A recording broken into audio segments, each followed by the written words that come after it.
4 प्रश्न आकृतियां दी गई हैं। इसमें से कोई 3 किसी न किसी आधार पर समानता रखती है, जबकि एक भिन्न है बाकी के 3 प्रश्न आकृतियों से। जो भिन्न आकृति है बाकी के 3 से, वही हमारा उत्तर होगा। तो हमें खोजना है कौन सा भिन्न आकृति हमें खोजनी है। ठीक है, चलिए खोजते हैं। अब देखिए, इसमें 8 जैसी एक संरचना है और इसका निर्माण कर्व्ड लाइन से हुआ है, वक्र रेखा से हुआ है। ठीक है, इसमें एक जेड जैसी एक संरचना है, इसका निर्माण पूरी तरह से स्ट्रेट लाइन यानी सीधी रेखा से हुआ है। ठीक है, फिर इसमें एक कर्व्ड सी, उल्टा सी जैसी आकृति है, सी का मिरर इमेज दिख रहा है, लेकिन इसका निर्माण भी पूरी तरह से कर्व रेखाओं द्वारा हुआ है, वक्र रेखाओं द्वारा, कर्व्ड लाइंस द्वारा हुआ है। अब आते हैं डी में। डी में जो आकृति अभी आपको स्क्रीन पर दिख रहा है, उसमें आप गौर कीजिए, इसमें स्ट्रेट लाइन भी है और कर्व्ड लाइन भी है। इन दोनों ही तरह की लाइन से मिलकर इस आकृति का निर्माण हुआ है, यानी कि इसमें सीधी और वक्र दोनों ही रेखा हैं। तो अब मैं आप ही से पूछता हूं कि इसमें क्या भिन्नता आपको देखने को मिली या क्या समानता देखने को मिली। मैंने एक्सप्लेन कर दिया, अब आप अपना दिमाग लगाइए।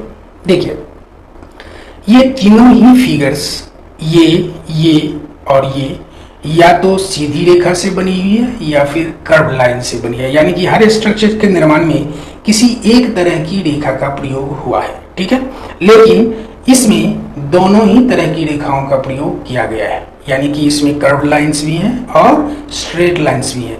इसलिए ये आकृति बाकी की आकृतियों से इसी पैरामीटर पर क्या होगा, भिन्न होगा। तो हमारा उत्तर क्या होना चाहिए, डी। ठीक है दोस्तों, बढ़ते हैं अगले प्रश्न की ओर। ये रहा हमारा अगला प्रश्न। इसमें भी 4 आकृतियां दी गई है। अब आप पहले आकृतियों को गौर से देखिए। इसमें 2 रेखाएं इस आयत को 4 बराबर हिस्सों में बांटती हैं। इसमें 3 रेखाएं एक त्रिभुज को 4 बराबर हिस्सों में बांटती हैं और इसमें 2 रेखाएं एक वर्ग को 4 बराबर हिस्सों में बांटती हैं। लेकिन इसमें जो 2 रेखाएं खींची गई हैं इस त्रिभुज के अंदर, वो त्रिभुज को 4 बराबर हिस्सों में नहीं बांटती। अब आप बताइए क्या उत्तर होना चाहिए। इनमें चारों ही हिस्से बराबर हैं, बराबर आकार के हैं।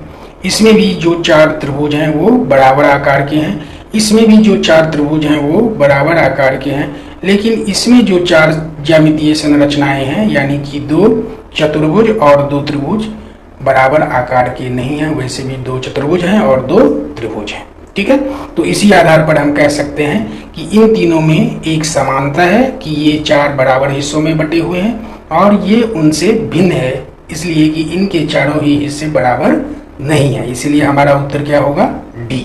ठीक है दोस्तों, बढ़ते हैं अगले प्रश्न की ओर। ये रहा हमारा अगला प्रश्न। बहुत ही सरल है, लेकिन सरल तब होगा जब आप प्रश्न आकृतियों को गौर से देखेंगे, सोचेंगे। अब देखिए, इन चारों ही आकृतियों में 3 आकृतियां दी गई हैं। बीच वाली आकृति बड़ी है और दोनों बगल की आकृतियां छोटी हैं, लेकिन दोनों आकृतियां जो बगल वाली हैं वो बराबर साइज की हैं। अब इन आकृतियों को गौर से देखिए। ये एक आयत है, ठीक है, तो बगल की दोनों आकृतियां जो छोटी और बराबर साइज की हैं वो भी क्या है, आयत हैं। ठीक है, ये एक त्रिभुज है और इसके दोनों बगल के जो त्रिभुज हैं उनकी आकृतियां बराबर हैं और संरचनाएं भी त्रिभुज है। ये एक वर्ग है और इनके बगल में जो 2 आकृतियां हैं वो भी वर्ग ही हैं और दोनों बराबर आकार के हैं। यहाँ पर क्या है कि ये एक सिलेंडर जैसी आकृति है जिसकी दोनों ही सिराएं कर्व्ड हैं, वक्र रेखाओं से बनी हुई हैं दोनों ही सिराएं।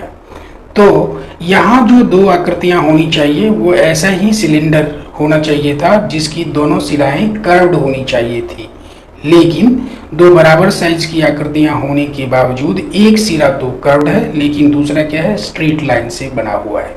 यानी कि बाकी के आकृतियों में जो नियम हमें देखने को मिलता है, जिस तरह की समानता, जिस पैरामीटर पर हम कहते हैं कि ये तीनों समान है, उसी पैरामीटर पर ये खरा नहीं उतरती, यानी कि ये भिन्न है। ठीक है, तो इसलिए इसमें हमारी भिन्न आकृति कौन सी हुई, बी। ठीक है दोस्तों, बढ़ते हैं अगले प्रश्न की ओर। ये रहा हमारा अगला प्रश्न। ये देखिए, ये धागा है, ये सुई है, ये कपड़ा है और ये कपड़े से बना एक वस्त्र है। ठीक है, अब एक समानता तो ये है कि ये भी धागा है, अगर इसको भी हम धागा ही कहें, यानी कि ये धागा से बना हुआ कपड़ा है, तो इसमें धागा ही है, ठीक है। बहुत सारी धागाओं से मिलकर ये कपड़ा बना है, तो इसमें धागा ही है। और ये वस्त्र जो है ये भी इस कपड़े से बना है, तो इसलिए इसमें भी धागा ही है। यानी कि हम कह सकते हैं कि ये तीनों ही धागाएं हैं, लेकिन ये क्या है, एक धातु है, एक मेटल है। सुई किस चीज की बनी होती है, धातु की, ठीक है। ये धागा नहीं है। हम लोग कंफ्यूज कर सकते हैं कि सुई और धागे से ये वस्त्र बना और वस्त्र से ये कपड़ा, ठीक है। तो हम कपड़े को भी, कई लोग तो इसको आंसर कर लेंगे, कई बच्चे नहीं, ऐसा बिल्कुल नहीं करना है। ये देखिए, इनमें समानता ये है कि ये तीनों ही धागा या धागा से बनी चीजें हैं। ये क्या है, धातु है, तो इसीलिए इसमें भिन्न कौन हुआ, ये धातु से बनी चीज, इसीलिए इस हमारा उत्तर क्या होना चाहिए, बी। ठीक है दोस्तों, बढ़ते हैं अगले प्रश्न की। अब इसमें आप क्या देखते हैं, ये देखिए, इन फिगर्स को आपको थोड़ा गौर से देखना होगा। ये उतना आसान नहीं है जितना कि इससे पहले के क्वेश्चंस आपने देखे हैं, लेकिन अगर आप गौर करेंगे तो ये उतना ही आसान आपके लिए बन जाएगा। चलिए अब इसमें देखते हैं। एक कंपोनेंट को आपको गौर से देखना होगा। ये वाली छोटी रेखा है, इस त्रिभुज की इस छोटी रेखा को गौर से देखिए। ये हमेशा क्या है, इस बड़ी रेखा के पैरेलल है। क्या है, पैरेलल है। इसमें भी क्या है, ये इस बड़ी रेखा के पैरेलल है, समांतर है। इसमें भी क्या है, ये इस बड़ी रेखा के पैरेलल है। यानी कि इस त्रिभुज की ये वाली रेखा इस आयत के इस वाली रेखा के हमेशा पैरेलल है, इस फिगर में भी, इस फिगर में भी और इस फिगर में भी। लेकिन इस फिगर में आप देखिए, इस बड़ी रेखा के ये पैरेलल नहीं है। ये पैरेलल इस बड़ी वाली रेखा के नहीं है, बल्कि इस छोटी वाली आयत की छोटी भुजा के ये पैरेलल है, जबकि सब में ये आयत के बड़ी भुजा के पैरेलल है। तो इसीलिए ये तीनों ही क्या है, एक अर्थ में समान है। वो अर्थ क्या है, यानी कि वो आधार क्या है कि ये छोटी वाली रेखा आयत की बड़ी रेखा के या बड़ी भुजा के समांतर है, इन तीनों ही आकृतियों में। जबकि इसमें क्या है, ये छोटी वाली यानी कि आयत की छोटी भुजा के समांतर है, इसलिए हमारा उत्तर क्या होगा, बी। इसमें इस तरह के प्रश्न में एक प्रश्न आकृति दी गई होती है और उसके नीचे या बगल में राइट हैंड साइड पर दाहिनी ओर 4 उत्तर आकृतियां दी गई होती है। हमें करना ये होता है कि उत्तर आकृतियों में से एक ऐसी आकृति होती है जो एग्जैक्टली हमारे प्रश्न आकृति जैसी ही होती है। हमें उसी आकृति की खोज करनी है और वही हमारा उत्तर होता है। और उसके नीचे लिखे अल्फाबेट्स को हम क्या करते हैं, अपने आंसर शीट में ब्लैक कर देते हैं। अब इस प्रश्न आकृति में आप इसके पैटर्न या डिजाइन को गौर से देखिए। आप यहाँ पर क्या देख रहे हैं, जैसा डिजाइन आपको यहाँ पर दिख रहा है वैसा ही डिजाइन हमको अपने उत्तर आकृतियों में खोजना है। तो चलिए सबसे पहले डी में आते हैं। आप यहाँ पर देख रहे हैं कि इसकी जो बाहरी बाउंड्री है, ये जो बाउंड्री है वो हल्का सा उभरा हुआ है, लेकिन इसके बाउंड्रीज क्या है, धसे हुए हैं अंदर की ओर। यानी कि ये हमारी प्रश्न आकृति जैसी आकृति नहीं है। तो सबसे पहले हम क्या करेंगे, डी को छांट लेंगे। अब हमें सिर्फ इन 3 विकल्पों पर ध्यान देना है। अब डी को हम फिर नहीं देखेंगे, इसलिए कि हमने इसको छांट दिया है, इससे हमारे समय की बचत होगी। तो चलिए अब हम आते हैं सी में। आप सी में क्या देख रहे हैं कि यहाँ भी ये अंदर की ओर ये जो बाहरी बाउंड्री है, यानी कि इस एक तो इसमें 2 बाउंड्रीज आ गए, एक ये बाहर और एक ये अंदर, जबकि हमारे प्रश्न आकृति में एक ही बाहरी बाउंड्री है। तो इस आधार पर भी हम सी को छांट सकते हैं। वैसे भी ये अंदर की ओर धसे हुए हैं, आप देख रहे हैं ये अंदर की ओर धसे हुए हैं, जबकि इसमें ऐसा कोई भी, हमारी इस प्रश्न आकृति में ऐसा कोई भी कंपोनेंट नहीं है जो अंदर की ओर धसा हुआ हो। तो इसीलिए हमने क्या किया, सी को भी छांट दिया। अब हमारे पास 2 विकल्प बच रहे हैं, ए और बी। अब ए में देखिए, जितना कॉम्प्लेक्स ये प्रश्न आकृति इसका पैटर्न है, क्या उतना ही कॉम्प्लेक्स ये भी है? बिल्कुल नहीं। देखिए इसमें ये सारी रेखाएं, यानी कि इस तरह का क्रॉस, ये और ये, क्या आपको ए में दिख रहा है? नहीं है ना। तो इसीलिए हम क्या करेंगे, ए को भी छांट देंगे। अब आपका ए भी छट गया, सी भी छट गया और डी भी छट गया, तो बच कौन सा गया, बी।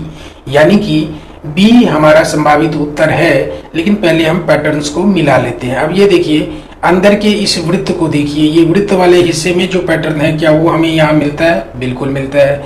ये जो इसमें क्रॉस का निशान है जहाँ मेरी उंगली घूम रही है, क्या वो क्रॉस इसमें है? बिल्कुल है।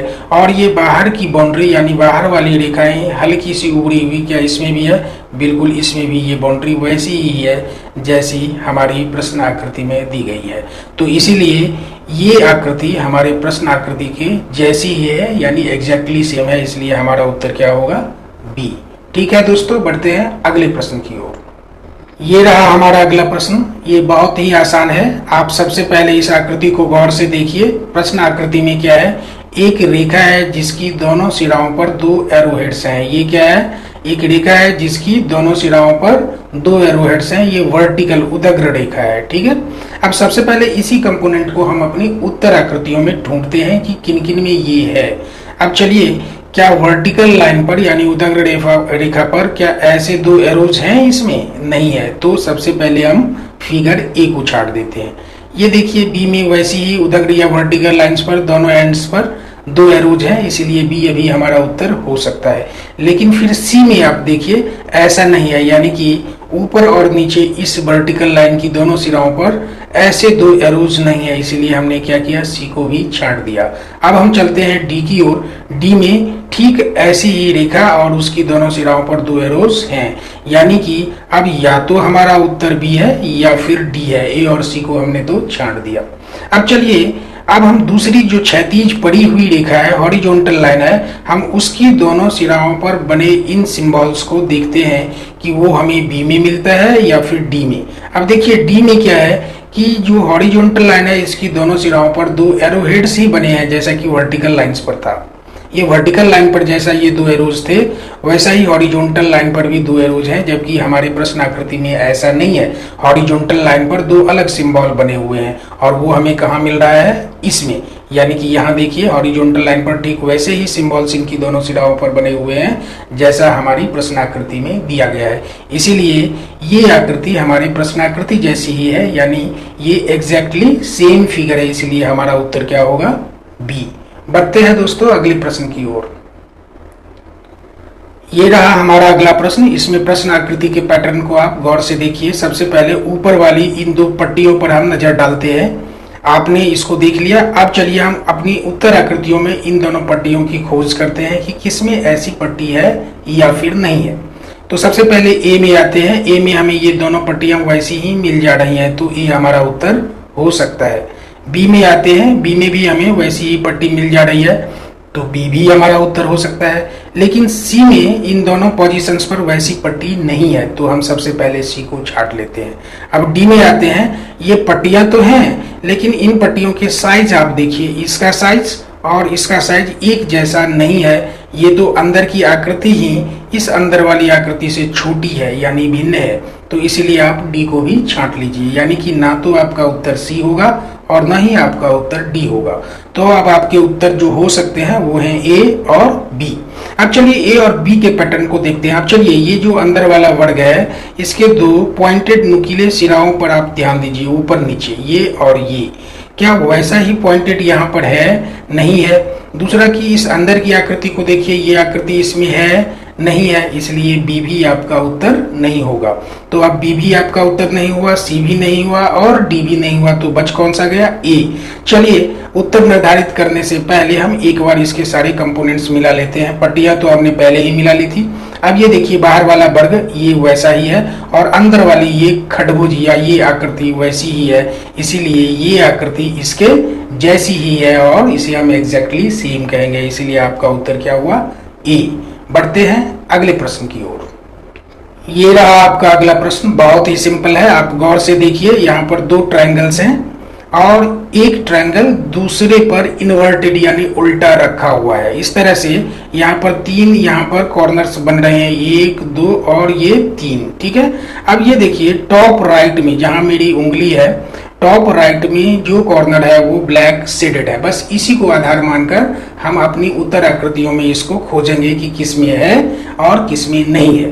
तो सबसे पहले इसमें आते हैं। शेड तो है, लेकिन इसके साइज को आप देखिए और इसके साइज को देखिए, ये दोनों ही डिफरेंट है। दूसरा, ट्रायंगल का साइज यहाँ पर देखिए, ये देखिए पोजीशंस यहाँ पर इन्वर्टेड है, यहाँ पर क्या बना रहा है, एक कॉर्नर बना रहा है, एक छोटा सा त्रिभुज बन रहा है, ऐसा ऊपर में यहाँ इस फिगर में नहीं है, इसीलिए आप ए को छांट लीजिए। बी में क्या है, ये देखिए ये शेडेड पार्ट का पोजीशन सेम है, तो अभी बी हमारा उत्तर हो सकता है। सी में आते हैं, ये देखिए सी में यहाँ पर होना चाहिए था शेडेड पार्ट को, यहाँ पर है, इसलिए आप सी को छांट लीजिए। डी में आते हैं, यहाँ पर होना चाहिए था शेडेड पार्ट को, यहाँ पर है, इसलिए आप डी को भी छांट लीजिए। यानी कि हमारी प्रश्न आकृति में जिस पोजीशन पर इस शेडेड पार्ट को दिखाया गया है उसी पोजीशन पर हमारी इस उत्तर आकृति में वो शेडेड पार्ट है।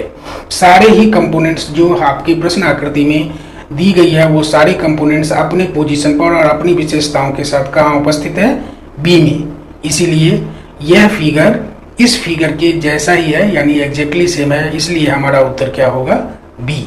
बढ़ते हैं दोस्तों अगले प्रश्न की। इसमें देखिए एक 7 जैसी आकृति आपको दिख रही है। चलिए इसी को आधार बनाकर हम अपनी उत्तर आकृतियों पर गौर करते हैं कि किस आकृति में ये 7 जैसा स्ट्रक्चर है। ठीक है, ऐसा। अब ये इसे आप 7 नहीं कह सकते, मैंने सिर्फ पहचान के लिए आपको बताया है कि 7 जैसी आकृति है। अब चलिए इसमें देखते हैं ये क्या है, ठीक इसके उल्टा है। ठीक है, तो आप ए को छांट लीजिए। बी में आप क्या देख रहे हैं, ये भी क्या है, ये कॉर्नर देखिए, यहाँ पर एक रेखा आके जुड़ी हुई है, इसमें ये रेखा नहीं है, आप बी को भी छांट लीजिए। दूसरा इसका पोजीशन भी बदला हुआ है, तो आपका उत्तर ना तो ए है और ना ही बी है। अब चलिए डी में आते हैं। डी में तो ऐसा कुछ है ही नहीं, ये क्लोज्ड फिगर है पूरी तरह से, ये तो ओपन फिगर है। ठीक है, ये इसका एक एंड खुला हुआ है, इसके सारे एंड्स बंद हैं, तो आप डी को भी छांट लीजिए। तो आपका ए भी उत्तर नहीं है, बी भी उत्तर नहीं है और डी भी उत्तर नहीं है, तो बच कौन सा गया, सी। अब सी के कंपोनेंट्स को मिलाते हैं। ये देखिए ये 7 जैसी आकृति यहाँ पर दिख रही है।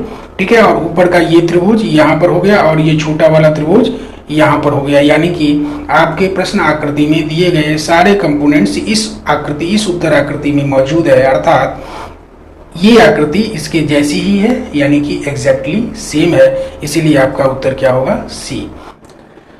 इस प्रश्न में आप क्या देख रहे हैं, ऊपर में 4 आकृतियों का एक समूह है, जिसमें एक मिसिंग आकृति है, एक इनकम्प्लीट है या गायब है, और नीचे में 4 आकृतियों का समूह है। ऊपर की ये चारों आकृतियां प्रश्न आकृतियां हैं और नीचे में दी गई ये 4 आकृतियां उत्तर आकृतियां हैं। अब आप प्रश्न आकृति में देखें कि 3 आकृतियां तो हैं, लेकिन चौथी आकृति नहीं है। इसी आकृति को हमें प्राप्त करना है, खोजना है, और वो हम कहाँ खोजेंगे, नीचे की इन आकृतियों में। अब प्रश्न उठता है कि इस आकृति को हम कैसे खोजें, कि यहाँ कौन सी आकृति आएगी। तो कैसे खोजना है ये हमारा ये टॉपिक ही बता देता है कि ये प्रश्न सीरीज कंप्लीशन का है, यानी कि एक श्रृंखला को पूर्ण करने का ये प्रश्न है, एक क्रम को पूरा करने का ये प्रश्न है। और वो क्रम हमें कैसे पता चलता है, इन तीनों ही आकृतियों को देखने पर। पहली आकृति, दूसरी आकृति और तीसरी आकृति में आपस में एक संबंध है, और वह संबंध एक क्रम बनाता है, एक ऑर्डर बनाता है, एक श्रृंखला बनाता है, और यह श्रृंखला आगे की आकृतियों में भी चलता रहता है। यानी कि अगर हम इन तीन आकृतियों के बीच के संबंध को पहचान ले तो हम चौथे आकृति को प्राप्त कर सकते हैं। तो चलिए हम इस संबंध को पहचानने की कोशिश करते हैं। आप इस पहली आकृति में देखिए कि दोनों ही, ये एक वर्ग है, वर्ग के दोनों ही कॉर्नर पर, यानी कि टॉप लेफ्ट और बॉटम राइट कॉर्नर्स पर 2 रेखाएं खींची गई हैं, और ये इन दोनों रेखाओं की लंबाई और इनका पोजीशन सभी आकृतियों में एक जैसा है, यानी कि उसमें कोई भी बदलाव नहीं है। ये कहने का हमारा मतलब क्या है, ये कहने का हमारा मतलब है कि हमारी चौथी जो आकृति होगी उसमें भी एक वर्ग होगा, और उसके दोनों ही इन दोनों कॉर्नर पर, अर्थात टॉप लेफ्ट और बॉटम राइट कॉर्नर्स पर ऐसी ही 2 रेखाएं इसी पोजीशन में इतनी ही लंबी होगी। पहला तो आइडेंटिफाई करने का हमें कंपोनेंट मिल गया। ठीक है, अब आते हैं कि इन आकृतियों में 2-2 सिंबल्स यूज हुए हैं, एक ये क्रॉस का और एक ये सर्कल का। अब पहली और दूसरी आकृति में इन दोनों सिंबल्स में आ रहे बदलाव को देखें। सिंबल्स तो नहीं बदल रहा है, लेकिन उनके पोजीशंस बदल रहे हैं। जैसे आप यहाँ देखिए कि पहली आकृति में ये क्रॉस का सिंबल इस कॉर्नर में है जहां मेरी उंगली है, जबकि दूसरी आकृति में यहां आ जाती है। इसी तरह से सर्कल, ये सर्कल का सिंबल इस कॉर्नर में है और दूसरी आकृति में ये अपोजिट कॉर्नर में चली जाती है। तो इससे आप क्या निष्कर्ष निकालते हैं? ये निष्कर्ष इससे निकलता है कि दोनों ही सिंबल्स अपने पोजीशंस इंटरचेंज कर रहे हैं, यानी कि एक का पोजीशन दूसरा ले लेता है। ठीक है, तो ये हो गया पहली और दूसरी आकृति में संबंध। अब चलिए दूसरी और तीसरी आकृति में संबंध देखते हैं। इसमें क्या देख रहे हैं कि सर्कल का पोजीशन अब किसने ले लिया? क्रॉस ने। और क्रॉस का पोजीशन अब किसने ले लिया? सर्कल ने। अब आपको क्लियर हो गया कि क्या रिलेशन बन रहा है? बिल्कुल, जो ऑर्डर बन रहा है, जो सीरीज बन रहा है, उस सीरीज में क्या हो रहा है कि हर अगले फिगर में दोनों सिंबल्स अपने पोजीशंस को इंटरचेंज कर लेता है, बदल लेता है, एक की जगह पर दूसरा सिंबल आ जाता है। अर्थात इस चौथे फिगर में पहले ही हमने तय कर लिया कि बाकी सारी चीजें तो ऐसी ही होंगी। प्रश्न अब बचा हुआ था कि ये सिंबल्स कैसे होंगे, तो अब ये भी क्लियर हो गया कि सिंबल्स क्या करेंगे? अपने पोजीशंस बदल लेंगे। यानी कि यहाँ एक वर्ग होगा, उसमें ऐसी दो रेखाएं होंगी और नीचे वाले कॉर्नर पर जहां मेरी उंगली है वहां क्रॉस होगा और इसके अपोजिट वाले कॉर्नर पर क्या होगा? सर्कल होगा। तो अब चलिए हम खोजते हैं कि नीचे वाले यानी कि इस कॉर्नर पर, इस फिगर में टॉप और राइट के कॉर्नर में क्रॉस कहाँ पर है? इसमें क्या है? सर्कल है, छांट दीजिए। हमें क्या चाहिए? क्रॉस यहाँ पर। इसमें भी सर्कल है, इसे भी छांट दीजिए। हमें क्या चाहिए? यहाँ पर क्रॉस चाहिए। तो सी और डी तो आपके छट गए। अब नीचे यानी कि टॉप, ये बॉटम राइट में इन दोनों फिगर्स में क्रॉस के निशान हैं जो कि हमें चाहिए। तो दो तो आंसर हो नहीं सकते, यानी कि अब हम दूसरे सिंबल का यानी इस सर्कल का भी पोजीशन देखेंगे। तो सर्कल इस फिगर में कहाँ जाएगा? ये अपना पोजीशन चेंज करके यहाँ पर आ जाएगा। कहाँ पर? टॉप लेफ्ट में, यानी कि इस पोजीशन में आएगा। लेकिन यहाँ पर क्या है? क्रॉस है। यहाँ होना क्या चाहिए? सर्कल। तो हमने ए को भी छांट दिया। अब आपका ए भी छट चुका है, सी भी और डी भी, ये तीनों ही आपके उत्तर नहीं है। तो कौन सा बच गया? बी। और बी में ये देखिए सर्कल यहाँ पर है। इसीलिए इस क्रम को पूरा करने के लिए इनमें से कौन सी आकृति उपयुक्त है? ये वाली आकृति। अर्थात आपका उत्तर क्या हुआ? बी। यानी कि अगर हम बी को उठाकर यहाँ रख दें, बी वाली आकृति को, तो ये सीरीज पूरी हो जाती है, ये श्रृंखला पूरी हो जाती है, ये ऑर्डर पूरा हो जाता है। ठीक है दोस्तों, तो आपका उत्तर क्या हुआ? बी। बढ़ते हैं अगले प्रश्न की ओर। ये रहा हमारा अगला प्रश्न। ये देखिए, ये एक रेक्टेंगल है जो वर्टिकली खड़ा है। ठीक है, अगले फिगर में ये हॉरिजॉन्टल हो जाता है, यानी कि ये 90 डिग्री से घूम जाता है। अभी अब हमें ये नहीं पता कि ये क्लॉकवाइज घूमता है या एंटी क्लॉकवाइज। कि सुई के दिशा में आयत घूमता तो ये यानी सर्कल इसके नीचे होता। ठीक है, यानी कि सर्कल भी इसके साथ घूम रहा है। अगर ये घड़ी की सुई के दिशा में घूमता तो सर्कल नीचे होता, लेकिन सर्कल यहाँ पर क्या है? ऊपर है। इसका मतलब ये लेफ्ट से राइट की ओर ना घूम के ये राइट टू लेफ्ट यानी कि घड़ी की सुई की विपरीत दिशा में घूम रहा है। अर्थात अब क्या होगा? अगर हम इसको घड़ी के सुई की विपरीत दिशा में घुमाएं तो ये फिगर हमें मिल जाएगा। एक बार हम इसको 90 डिग्री से घुमाएंगे तो अगली बार जब हम फिर इसको घड़ी की सुई की विपरीत दिशा में 90 डिग्री से घुमाएंगे तो हमें कौन सा फिगर मिल जाएगा? ये। इसका मतलब क्या हुआ? आपने सीरीज में आ रहे परिवर्तन को पहचाना। बिल्कुल सही आपने समझा। यानी कि अगली आकृति घड़ी की सुई की दिशा विपरीत दिशा में यानी कि दाईं ओर से बाईं ओर 90 डिग्री पर घूम जाती है हर अगली आकृति। यानी कि ये आकृति हमें तब प्राप्त हुई जब ये वाली आकृति घड़ी की सुई की विपरीत दिशा में 90 डिग्री से घूम गई। इसी तरह से ये आकृति हमें तब प्राप्त हुई जब ये वाली आकृति घड़ी की सुई की विपरीत दिशा में 90 डिग्री से घूम गई। तो इसका मतलब ये आकृति कब प्राप्त होगी? जब ये आकृति भी घड़ी की सुई की विपरीत दिशा में 90 डिग्री से घूम जाएगी। तो जब घूमेगी तो क्या होगा? ये आयत क्या हो जाएगा? हॉरिजॉन्टल, यानी कि ये क्षैतिज हो जाएगा। ऐसा ये आयत होगा पड़ा हुआ ऐसे, जैसे ये है। और ये सर्कल क्या आ जाएगा? उसके नीचे।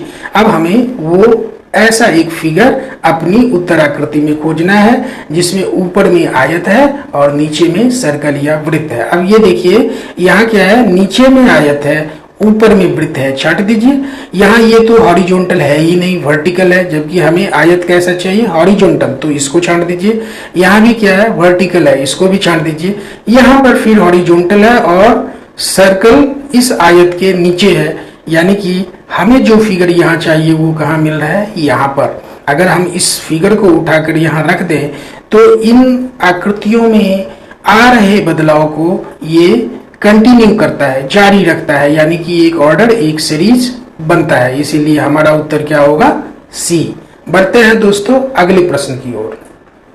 ये रहा हमारा अगला प्रश्न। इस प्रश्न में हम क्या देख रहे हैं? ये 3 आकृतियां हैं, चौथी आकृति हमें पता करनी है और वो चौथी आकृति हमारे इन उत्तर आकृतियों में से कोई एक है। तो अब हम देख रहे हैं कि इस सीरीज का, इस श्रृंखला का निर्माण हो कैसे रहा है, यानी कि पहले और दूसरे, दूसरे और तीसरे, इन आकृतियों में संबंध क्या है या उन संबंधों में बदलाव कैसा आ रहा है। तो आप देखिए पहली आकृति पर गौर करिए। अंदर के सर्कल को, जहां मेरी उंगली है उसको देखिए, ये अभी व्हाइट है और ठीक इसके ये सामने वाला हिस्सा क्या है? शेडेड है, यानी कि बाहर वाले सर्कल का एक खंड, एक पार्ट क्या है? शेडेड है। लेकिन अगली आकृति में शेडेड वाला हिस्सा तो शेडेड ही रहता है, यानी अपनी जगह पर ही रहता है, लेकिन जो सर्कल का अनशेडेड पार्ट था, यानी कि जहां कोई शेड नहीं था, उसमें शेड आ जाता है। अब उसके अगली में क्या होता है? ये शेड हट जाता है और ये वाला शेड एक खंड आगे बढ़ जाता है घड़ी की सुई की दिशा में। ठीक है, तो अब क्या होगा? यानी कि अगली आकृति हम कैसे फाइंड करें? रिलेशन क्या हुआ? यानी कि पहली आकृति में शेड का जो पोजीशन रहता है वो बदलता है, यानी कि वो नहीं बदलता है, वो अपनी जगह पर ही रहता है।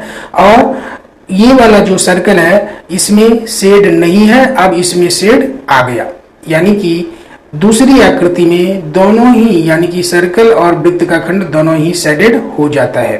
अब देखिए यहाँ पर क्या है कि पोजीशन सेम रहेगा। यहाँ भी देखिए ये दोनों जो जिस पोजीशन में है उसी पोजीशन में ये है। इसमें सर्कल शेडेड नहीं था, ये हिस्सा शेडेड था, अब दोनों ही शेडेड है। ठीक यही रूल आप यहाँ अप्लाई कीजिए। इसमें भी क्या है, इसकी तरह ये शेडेड नहीं है और इसकी तरह ये शेडेड है।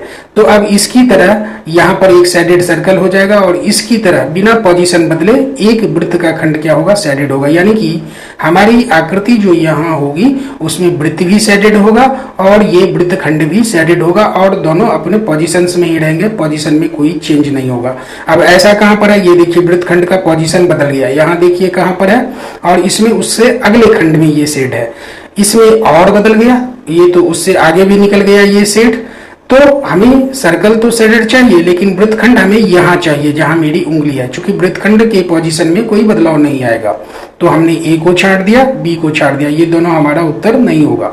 अब सी में आते हैं। अब देखिए सर्कल हमें शेडेड चाहिए, लेकिन ये अनशेडेड है, तो इसी आधार पर हम छांट दें। और वृत्तखंड का पोजीशन भी बदला हुआ है, जो कि नहीं बदलना चाहिए था वो पोजीशन, यानी कि सी भी हमारा उत्तर नहीं होगा।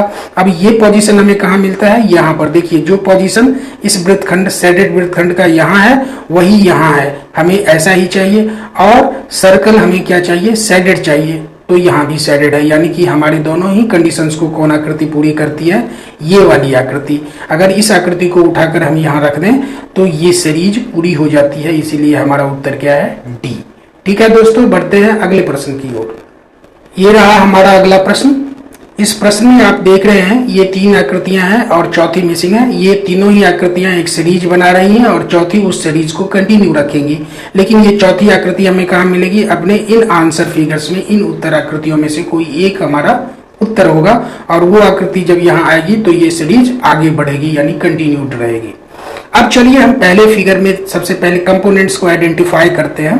ये देखिए इसमें 2 तरह की रेखा है, ये एक एरो वाली, ये देख रहे हैं, ये एरो वाली एक रेखा है और एक एंड पर जुड़ी हुई रेखा वाली, ये एक इस तरह की रेखाएं हैं ये, और एक इस तरह की रेखाएं हैं ये वाली। अब देखिए इस तरह की रेखा, यानी जिसका एंड पर एक छोटी सी रेखा जुड़ी हुई है, उस पर ये एक सिंबल है और ये एरो वाली रेखा पर ये एक सिंबल है। अब ये 2 तरह के इसमें सिंबल्स हैं। अब इन सिंबल्स के पोजीशन में इसमें क्या बदलाव होता है, आप दूसरी आकृति में और पहली आकृति में गौर कीजिए। देखिए ये क्या हुआ कि अगली बार, यानी कि अगले फिगर में ये आ गया इस पोजीशन पर, देख रहे हैं यहाँ आ गई ये आ गया सिंबल यहाँ पर, और ये सिंबल बढ़ के आ गया इस पोजीशन पे, ये यहाँ आ गया। ठीक है, फिर इसकी अगली आकृति में देखते हैं तो ये बढ़ के फिर क्या आ जाता है? अगले इस सिरे वाले पर आके जुड़ जाता है, और ये भी क्या होता है? अपने इस सिरे पर आके जुड़ जाता है, यानी कि ये रोटेट कर रहा है क्लॉकवाइज घड़ी की दिशा में अपने वाली रेखा पर। अब शुरू में ही आपको बतला दिया कि ये दोनों सिंबल्स 2 अलग अलग तरह की रेखाओं पर जुड़ रही हैं, तो ये घड़ी की दिशा में अपनी अगली रेखा पर आके जुड़ जाती है, अपनी इस रेखा पर, और ये अपने इस रेखा पर जुड़ जाती है। यही संबंध है इस सीरीज में, यही क्रम बन रहा है, यही ऑर्डर बन रहा है। तो इस आधार पर इस फिगर में इस सिंबल को कहाँ आके जुड़ना चाहिए, यहाँ पर, ठीक है, जहां मेरी उंगली है। और इसको कहाँ आकर जुड़ना चाहिए, यहाँ पर, ठीक है। यानी कि सबसे पहले इस सिंबल को हम यहाँ पर खोजते हैं कि किस उत्तर आकृति में ये यहाँ पर जहां मेरी उंगली है वहां जुड़ी हुई है। अब देखिए यहाँ पर जुड़ी हुई है, इसलिए ए अभी हमारा उत्तर हो सकता है। बी में यहाँ पर नहीं जुड़ी है, ऊपर जुड़ी हुई है, तो इसीलिए बी को छांट दीजिए। सी में यहाँ पर जुड़ी हुई है ये आकृति, यानी ये सिंबल, तो अभी सी हमारा उत्तर हो सकता है। डी में ये यहाँ पर तो जुड़ा हुआ है सिंबल, लेकिन ये इसका डायरेक्शन कुछ बदला हुआ है, यानी कि ये गलत डायरेक्शन पर, ये 90 डिग्री पर जुड़ा हुआ है। यहाँ पे ये देखिए ये कुछ एंगल पर जुड़ा हुआ है जो 90 डिग्री से कम या अधिक है, तो इसलिए आप डी को भी छांट दीजिए। तो या तो आपका उत्तर ए है या फिर सी है। बी और डी तो आपके छट गए, ये दोनों आपके उत्तर नहीं हो सकते। अब चलिए ए और सी में से कौन सा है, तो ये सिंबल तो हमने चेक कर लिया। अब आते हैं इस सिंबल में। इस सिंबल को एक रेखा आगे मूव कर जाना चाहिए, यानी कि यहां से बढ़ के ये इस रेखा पर आके जुड़ जाना चाहिए इसको। अब ये कहाँ जुड़ा हुआ है, ये देखिए सी में, इसको यहाँ जुड़ा होना चाहिए था, सी में ऐसा जुड़ा हुआ ये है ही नहीं। यहाँ ये सिंबल यहाँ अपने इसी पोजीशन में रह गया जहां ये इस फिगर में था, जबकि इसको एक पोजीशन आगे बढ़ना चाहिए था, यहाँ जुड़ना चाहिए था, और वो कहाँ हमें मिल रहा है, ए में। तो अब आप ही बताइए दोस्तों कि ये आपका उत्तर होगा या नहीं होगा। अर्थात आपका बी भी छट चुका है, सी भी छट चुका है, डी भी छट चुका है, तो आपका उत्तर कौन सा है, ए। और इसको अगर हम यहाँ ले आकर रख दें तो ये सीरीज क्या हो जाएगी, पूरी हो जाएगी, ये कंटिन्यूड रहेगा ऑर्डर, ये क्रम, ये श्रृंखला आगे बढ़ेगी। तो हमारा उत्तर हुआ ए। और हम बढ़ते हैं आज के अगले प्रश्न की। इसमें देखिए यहाँ भी 3 आकृतियां दी गई है और चौथी मिसिंग है, और ये मिसिंग आकृति यहाँ पर जब आएगी तो ये सीरीज आगे बढ़ना है, इस श्रृंखला को आगे बढ़ना है, ये सीरीज कंप्लीट हो जाना है, ठीक है। अब ये आकृति हमें कहाँ मिलनी है, इन आंसर फिगर्स में, इन उत्तर आकृतियों में। लेकिन खोजें कैसे, तो जैसा कि पहले के प्रश्नों में बताया कि हमें अपने दिए गए प्रश्न आकृतियों के बीच के संबंध को, या उसमें जो भी सिंबल या कंपोनेंट्स यूज हो रहा है वो अगले फिगर में किस तरह से चेंज हो रहा है, उस रिलेशन को फाइंड करना होगा, उस चेंज को फाइंड करना होगा। चलिए अब ये देखिए जो मेन फिगर है वो तो हर में वैसा ही है, हर फिगर में मेन फिगर अपनी जगह पर वैसा ही है। तो चेंज कहाँ आ रहा है, चेंज आ रहा है इन सिंबल्स में। ये देखिए इन सभी सिंबल्स में चेंज आ रहा है, ठीक है। क्या चेंज आ रहा है, तो यही ये सिंबल यहाँ देखिए इस फिगर में यहाँ पर है, अगले में ये यहाँ आ जाता है, उससे अगले में यहाँ आ जाता है, तो उससे अगले में कहाँ जाएगा, यहाँ। यानी कि ये घड़ी की दिशा में एक एक बार आगे बढ़ जाता है, यानी कि यहाँ से यहाँ आ जाता है, यहाँ से यहाँ आ जाता है, यहाँ से यहाँ आ जाता है। यही देख रहे हैं ना, ये देखिए यहाँ था, अब यहाँ आ गया इस फिगर में, ठीक है। ये देखिए अब यहाँ है तो अगले फिगर में ये कहाँ आ जा रहा है, यहाँ आ जा रहा है, ये देखिए। तो अगले में क्या होगा, अब इससे आगे इस पर आ जाएगा, यानी कि इस कॉर्नर में आ जाएगा, एक कॉर्नर ये आगे मूव कर जाता है हर आकृति में। तो क्या ऐसा ही दूसरे सिंबल के साथ भी होता है, ये देखिए इस आकृति में ये वाला सिंबल इस कॉर्नर में है जहां मेरी उंगली है, अगली आकृति में ये वाला सिंबल इस कॉर्नर में आ जाता है, उसके अगले में इस कॉर्नर में आ जाता है यहाँ। तो अब अगले में कहाँ आ जाएगा, यहाँ जहां मेरी उंगली अभी है। तो इस तरह से हम देखते हैं कि हर सिंबल, इसको भी देखिए ये वाला सिंबल इस यहाँ पर है, ठीक है, अगले में ये कहाँ आ जाता है, यहाँ पर, यानी कि एक कॉर्नर आगे बढ़ गया, उसके अगले में ये यहाँ आ जाता है, फिर एक कॉर्नर यानी यहाँ आगे आ गया, ये देखिए। उसके अगले में इस सिंबल को कहाँ आ जाना है, इस कॉर्नर में। यानी कि इसमें जो 4 सिंबल्स यूज हुए हैं, ये चारों सिंबल्स वो अगली आकृति में एक कॉर्नर आगे मूव कर जाता है, घड़ी के सुई की दिशा में क्लॉकवाइज ये मूव कर रहा है, एक एक कॉर्नर हर आकृति में आगे बढ़ता रहता है, रोटेट होता रहता है। इस आधार पर अब हम चौथी आकृति को आसानी से खोज सकते हैं। चलिए पहले कंपोनेंट पर, अब इसको कहाँ आ जाना है इस आकृति में, इस कॉर्नर में। तो चलिए इसी के आधार पर अब खोजते हैं, ये कहाँ होना है, इस कॉर्नर में जहां मेरी उंगली है। तो चलिए यहाँ पर है तो ए हमारा उत्तर हो सकता है। अब देखिए बी में नहीं है, यहाँ कोई दूसरी आकृति आ गई तो बी को छांट लीजिए। सी में भी क्या है, ये नहीं है तो सी को भी छांट लीजिए, और डी में भी ये आकृति इस कॉर्नर में नहीं है तो डी को भी छांट लीजिए। कितना आसान था, यानी कि बी भी आपका उत्तर नहीं है, सी भी आपका उत्तर नहीं है और डी भी आपका उत्तर नहीं है। तो बच कौन सा गया, ए। तो ए को अगर हम यहाँ लाएंगे तो ये पूरी सीरीज क्या हो जाएगी, कंप्लीट हो जाएगी, हमारी श्रृंखला पूरी हो जाएगी, हमारा ऑर्डर पूरा हो जाएगा और ये कंटिन्यूड बना रहेगा। इसीलिए हमारा उत्तर क्या है। इस प्रश्न में आप क्या देख रहे हैं, एक फिगर ऊपर में ये प्रश्न आकृति दिया हुआ है, ठीक है, और इस प्रश्न आकृति में 4 हिस्से हैं, 1, 2, 3 और 4, जबकि चौथा हिस्सा गायब है, यानी कि मिसिंग है। इसी हिस्से को हमें खोजना है, लेकिन खोजना कहाँ है, इन फिगर्स में। ये सारे आंसर फिगर्स हैं, यानी कि आपके उत्तर विकल्प हैं। इसमें से कोई एक फिगर यहाँ आकर लगेगा और यहाँ पर आने के बाद इस फिगर का या इस आकृति का पैटर्न क्या हो जाएगा, पूरा। यानी कि हमें सबसे पहले क्या करना होगा, इस फिगर या इस आकृति के पैटर्न को समझना होगा कि इसमें क्या पैटर्न है, और ठीक वैसा ही पैटर्न हमारे उत्तर विकल्प में भी होगा, और उस आधार पर हम अपने उत्तर विकल्प को खोजकर, सही उत्तर को खोजकर यहाँ लाएंगे, जिससे कि हमारा फिगर कंप्लीट हो जाएगा। ठीक है, तो अब देखिए इसमें पैटर्न आप क्या देख रहे हैं, एक वर्ग है, वर्ग के 4 बराबर हिस्से हैं और हर हिस्से में एक ही पैटर्न है। क्या है ये पैटर्न, ये देखिए सबसे पहले क्या है, एक सर्कल का एक चौथा हिस्सा। आप किसी एक बॉक्स को देखिए, एक पार्ट को देखिए, एक सर्कल का एक चौथा हिस्सा है, ठीक है। बाकी के 3 हिस्से, एक यहाँ और एक यहाँ आएगा, यानी कि 3 हिस्से में 3 हिस्से तो है और चौथे हिस्से में एक हिस्सा गायब है। यानी कि जो हिस्सा गायब है उसमें ऐसा ही एक सर्कल का चौथा हिस्सा मिलेगा। उसके ऊपर देखिए यहाँ पर एक सर्कल, अगला सर्कल है, उस सर्कल का भी एक हिस्सा गायब है, लेकिन उस सर्कल को क्या हुआ है, उसकी परिधि को ये देखिए 1 2 3 और 4 बराबर हिस्सों में बांटा गया है। ठीक है, और उसके बाद सर्कल का फिर एक सर्कल है, उसके आगे फिर एक सर्कल है, यानी कि यहाँ पर 1 2 3 4 लाइनें आपको मिलेगी। ये सारे लाइंस या कर्व्स सर्कल की हैं।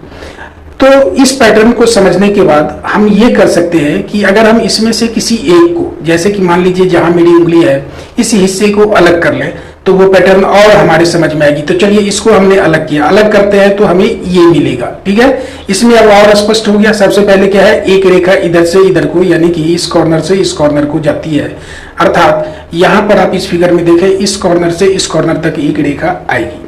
ठीक है, अब यहां पर देखिए उसके बाद ये एक चौथाई, सर्कल का चौथाई हिस्सा, सबसे अंदर वाली सबसे छोटे सर्कल का चौथाई हिस्सा कहां पर आएगा, इस कॉर्नर पर आके जुड़ेगा।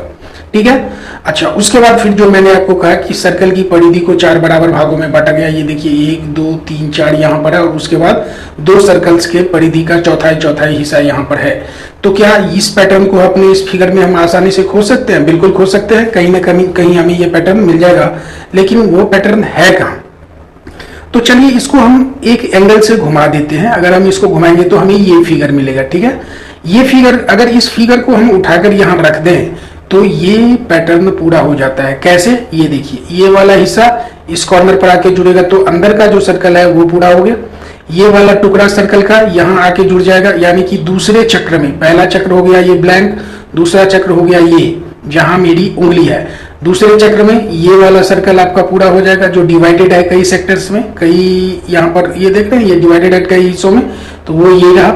तीसरा ये वाली लाइन आके इस वाली लाइन से जुड़ जाएगी या इस वाली लाइन से जुड़ जाएगी, यानी कि ये इस वक्र के जुड़ने से ये परिधि, यानी कि सेकेंड लास्ट परिधि आपकी पूरी हो जाती है। और सबसे अंतिम परिधि का ये टुकड़ा है जहां मेरी उंगली है, वो यहाँ आने से जुड़ जाएगा, और जुड़ने पर ये क्या होगा, ये परिधि भी, बाहरी वृत्त की परिधि भी पूरी हो जाएगी। इस तरह से यह पैटर्न पूरा हो जाएगा। अर्थात हमें अपने उत्तर आकृतियों में कौन सी आकृति खोजनी है, ये वाली, ये जहां पर है वही आपका उत्तर है। अब ये देखिए क्या ये आकृति और ये आकृति मिलती है? बिल्कुल नहीं मिलती है, तो आप सी को छांट दें, ये आपका उत्तर नहीं हो सकता। अब चलिए डी में देखते हैं। ये देखिए ये व्हाइट वाला जो हिस्सा था, जो सर्कल का चौथा हिस्सा था, वो तो यहाँ है, लेकिन उसके ठीक बाद ये डिवाइडेड हिस्सा है, लेकिन यहाँ पर इसके ठीक बाद डिवाइडेड नहीं है, एक व्हाइट पट्टी है, व्हाइट बैंड है, उजली पट्टी है। डिवाइडेड हिस्सा उसके बाद है, अर्थात दूसरे नंबर पर इसको आना चाहिए था, लेकिन उसकी जगह कौन सी पट्टी है, व्हाइट वाली पट्टी है, डिवाइडेड पट्टी उसके बाद इस फिगर में है, अर्थात डी भी आपका उत्तर नहीं है। तो सी भी नहीं हुआ और डी भी आपका उत्तर नहीं है। तो आपके उत्तर कौन हो सकते हैं? या तो ए होगा या फिर बी होगा। लेकिन अब ए को आप गौर से देखिए, पहला तो इसकी दिशा अलग है, यानी कि अगर हम इसको यहाँ उठाकर रखें तो ये वाला कॉर्नर सामने आएगा, जो कि इसमें सेट नहीं करेगा, आना ये वाला कॉर्नर है। पहली स्थिति में ये हमारा उत्तर नहीं हो सकता। ठीक है, तो हमने ए को भी छाड़ दिया। अब चलिए बी में आते हैं। ये देखिए ये वाला हिस्सा आपका ये वाला हिस्सा हो गया, ये वाली पट्टी आपकी ये वाली पट्टी होगी, और उसके बाद वृत्त के 2 खंड हैं, तो ये देखिए ये दोनों खंड हो गए। और ये रेखा जो इस कॉर्नर से इस कॉर्नर तक आ रही है, वो भी ये रेखा है, इस कॉर्नर से इस कॉर्नर तक आ रही है। इस तरह से हम देखते हैं कि ये आकृति और ये आकृति एकदम से एक जैसी आकृति है। और अगर इसको उठाकर यहाँ पर रखने से हमारी आकृति पूरी होती है, तो इसका मतलब है कि इसको भी उठाकर यहाँ रखने पर हमारी आकृति पूरी होगी, चूंकि ये दोनों एक ही आकृतियां हैं। ठीक है, अर्थात यहाँ का वो मिसिंग पार्ट या गायब हिस्सा कौन सा है, ये, इसलिए हमारा उत्तर क्या होगा, बी। ठीक है दोस्तों, समझ रहे हैं। बढ़ते हैं अगले प्रश्न की ओर। ये रहा हमारा अगला प्रश्न। इसमें भी एक पैटर्न है, आप देख रहे हैं, और इस पूरी आकृति को इसमें भी 4 हिस्सों में बांटा गया है। 3 हिस्सा तो ये रहा, 1 2 3, और चौथा हिस्सा आपका गायब है। हमने क्या किया, इस एक हिस्से को, यानी कि अगर ये अपने आप को इसमें रिपीट कर रहा है तो ये इसमें अपने आप को रिपीट करेगा, तभी ये इस आकृति का पैटर्न पूरा होगा।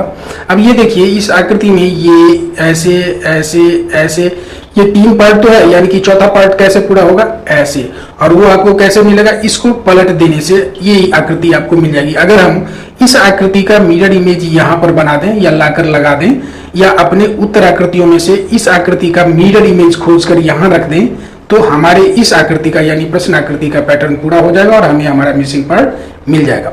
तो इसका मतलब है कि हमें इस आकृति को देखना होगा, इस आकृति का मिरर इमेज, जहां मेरी उंगली है जिस हिस्से में, उस हिस्से का मिरर इमेज, वो हिस्सा कौन सा है, इसको हमने काट कर यहाँ लगा दिया। अब ये देखिए, इस हिस्से को आप देखिए, ये 2 लाइन्स आपको जाती हुई दिख रही हैं, ये 2 रेखाएं, ठीक है। तो इन 2 रेखाओं, अगर इस पूरी आकृति का हम मिरर इमेज लें तो ये होगा उसका मिरर इमेज। यहाँ पर क्या हो रहा है, ठीक इसको पलट दे रहे हैं तो ये मिरर इमेज हो गया। अभी ये 2 रेखाएं इधर जा रही हैं तो इसमें ये 2 रेखाएं इधर को जा रही हैं। अगर इस रेखा को हम उठाकर यहाँ रख दें तो ये बाहर जो एक 4 भुजाओं वाली आकृति बन रही है वो पूरी हो जाएगी इससे। अर्थात यहाँ जो आकृति लगनी है वो ये आकृति लगनी है। अब इस आकृति को हमें अपने उत्तर आकृतियों में खोजना है। अब ये देखिए, यहाँ 2 रेखा और ये कॉर्नर में 2 रेखा, 2 पैरेलल लाइंस आप दिमाग में रखिए, ये हमें खोजना है। अब देखिए, इस कॉर्नर में कोई 2 पैरेलल लाइंस नहीं है, ए को छाट लीजिए। सी में 2 पैरेलल लाइंस हैं लेकिन अपोजिट कॉर्नर में है। दूसरा की अन्य आकृतियां इसमें नहीं है, बहुत सारी आकृतियां इसमें मिसिंग हैं, तो इसलिए सी भी आपका उत्तर नहीं है। डी भी आपका उत्तर इसलिए नहीं हुआ कि इसमें ये देखिए, ये 2 रेखाएं इसमें भी नहीं है, इस लाइन में इतनी बड़ी, इस तरीके की 2 रेखाएं, यहाँ पर 2 रेखाएं तो हैं लेकिन इतनी बड़ी और इस तरीके से बनी हुई नहीं है। अब इसमें बाकी की ये आकृतियां यानी कि ये रेखाएं भी इसमें नहीं है, इसलिए हमारा उत्तर डी भी नहीं होगा। तो अब आप क्या देख रहे हैं, आपका उत्तर ए भी नहीं हुआ, सी भी नहीं हुआ, डी भी नहीं हुआ, तो बच कौन सा गया, बी। अब बी को देखते हैं कि क्या ये दोनों आकृतियां सेम हैं, क्योंकि यही हमारा यहाँ पर आकर पैटर्न को पूरा करेगा, इसलिए हमें अपने मिसिंग पार्ट के रूप में इसी को रखना होगा और इसके जैसी जो आकृति हमारे उत्तर में मिल जाएगी वो हमारा उत्तर होगा।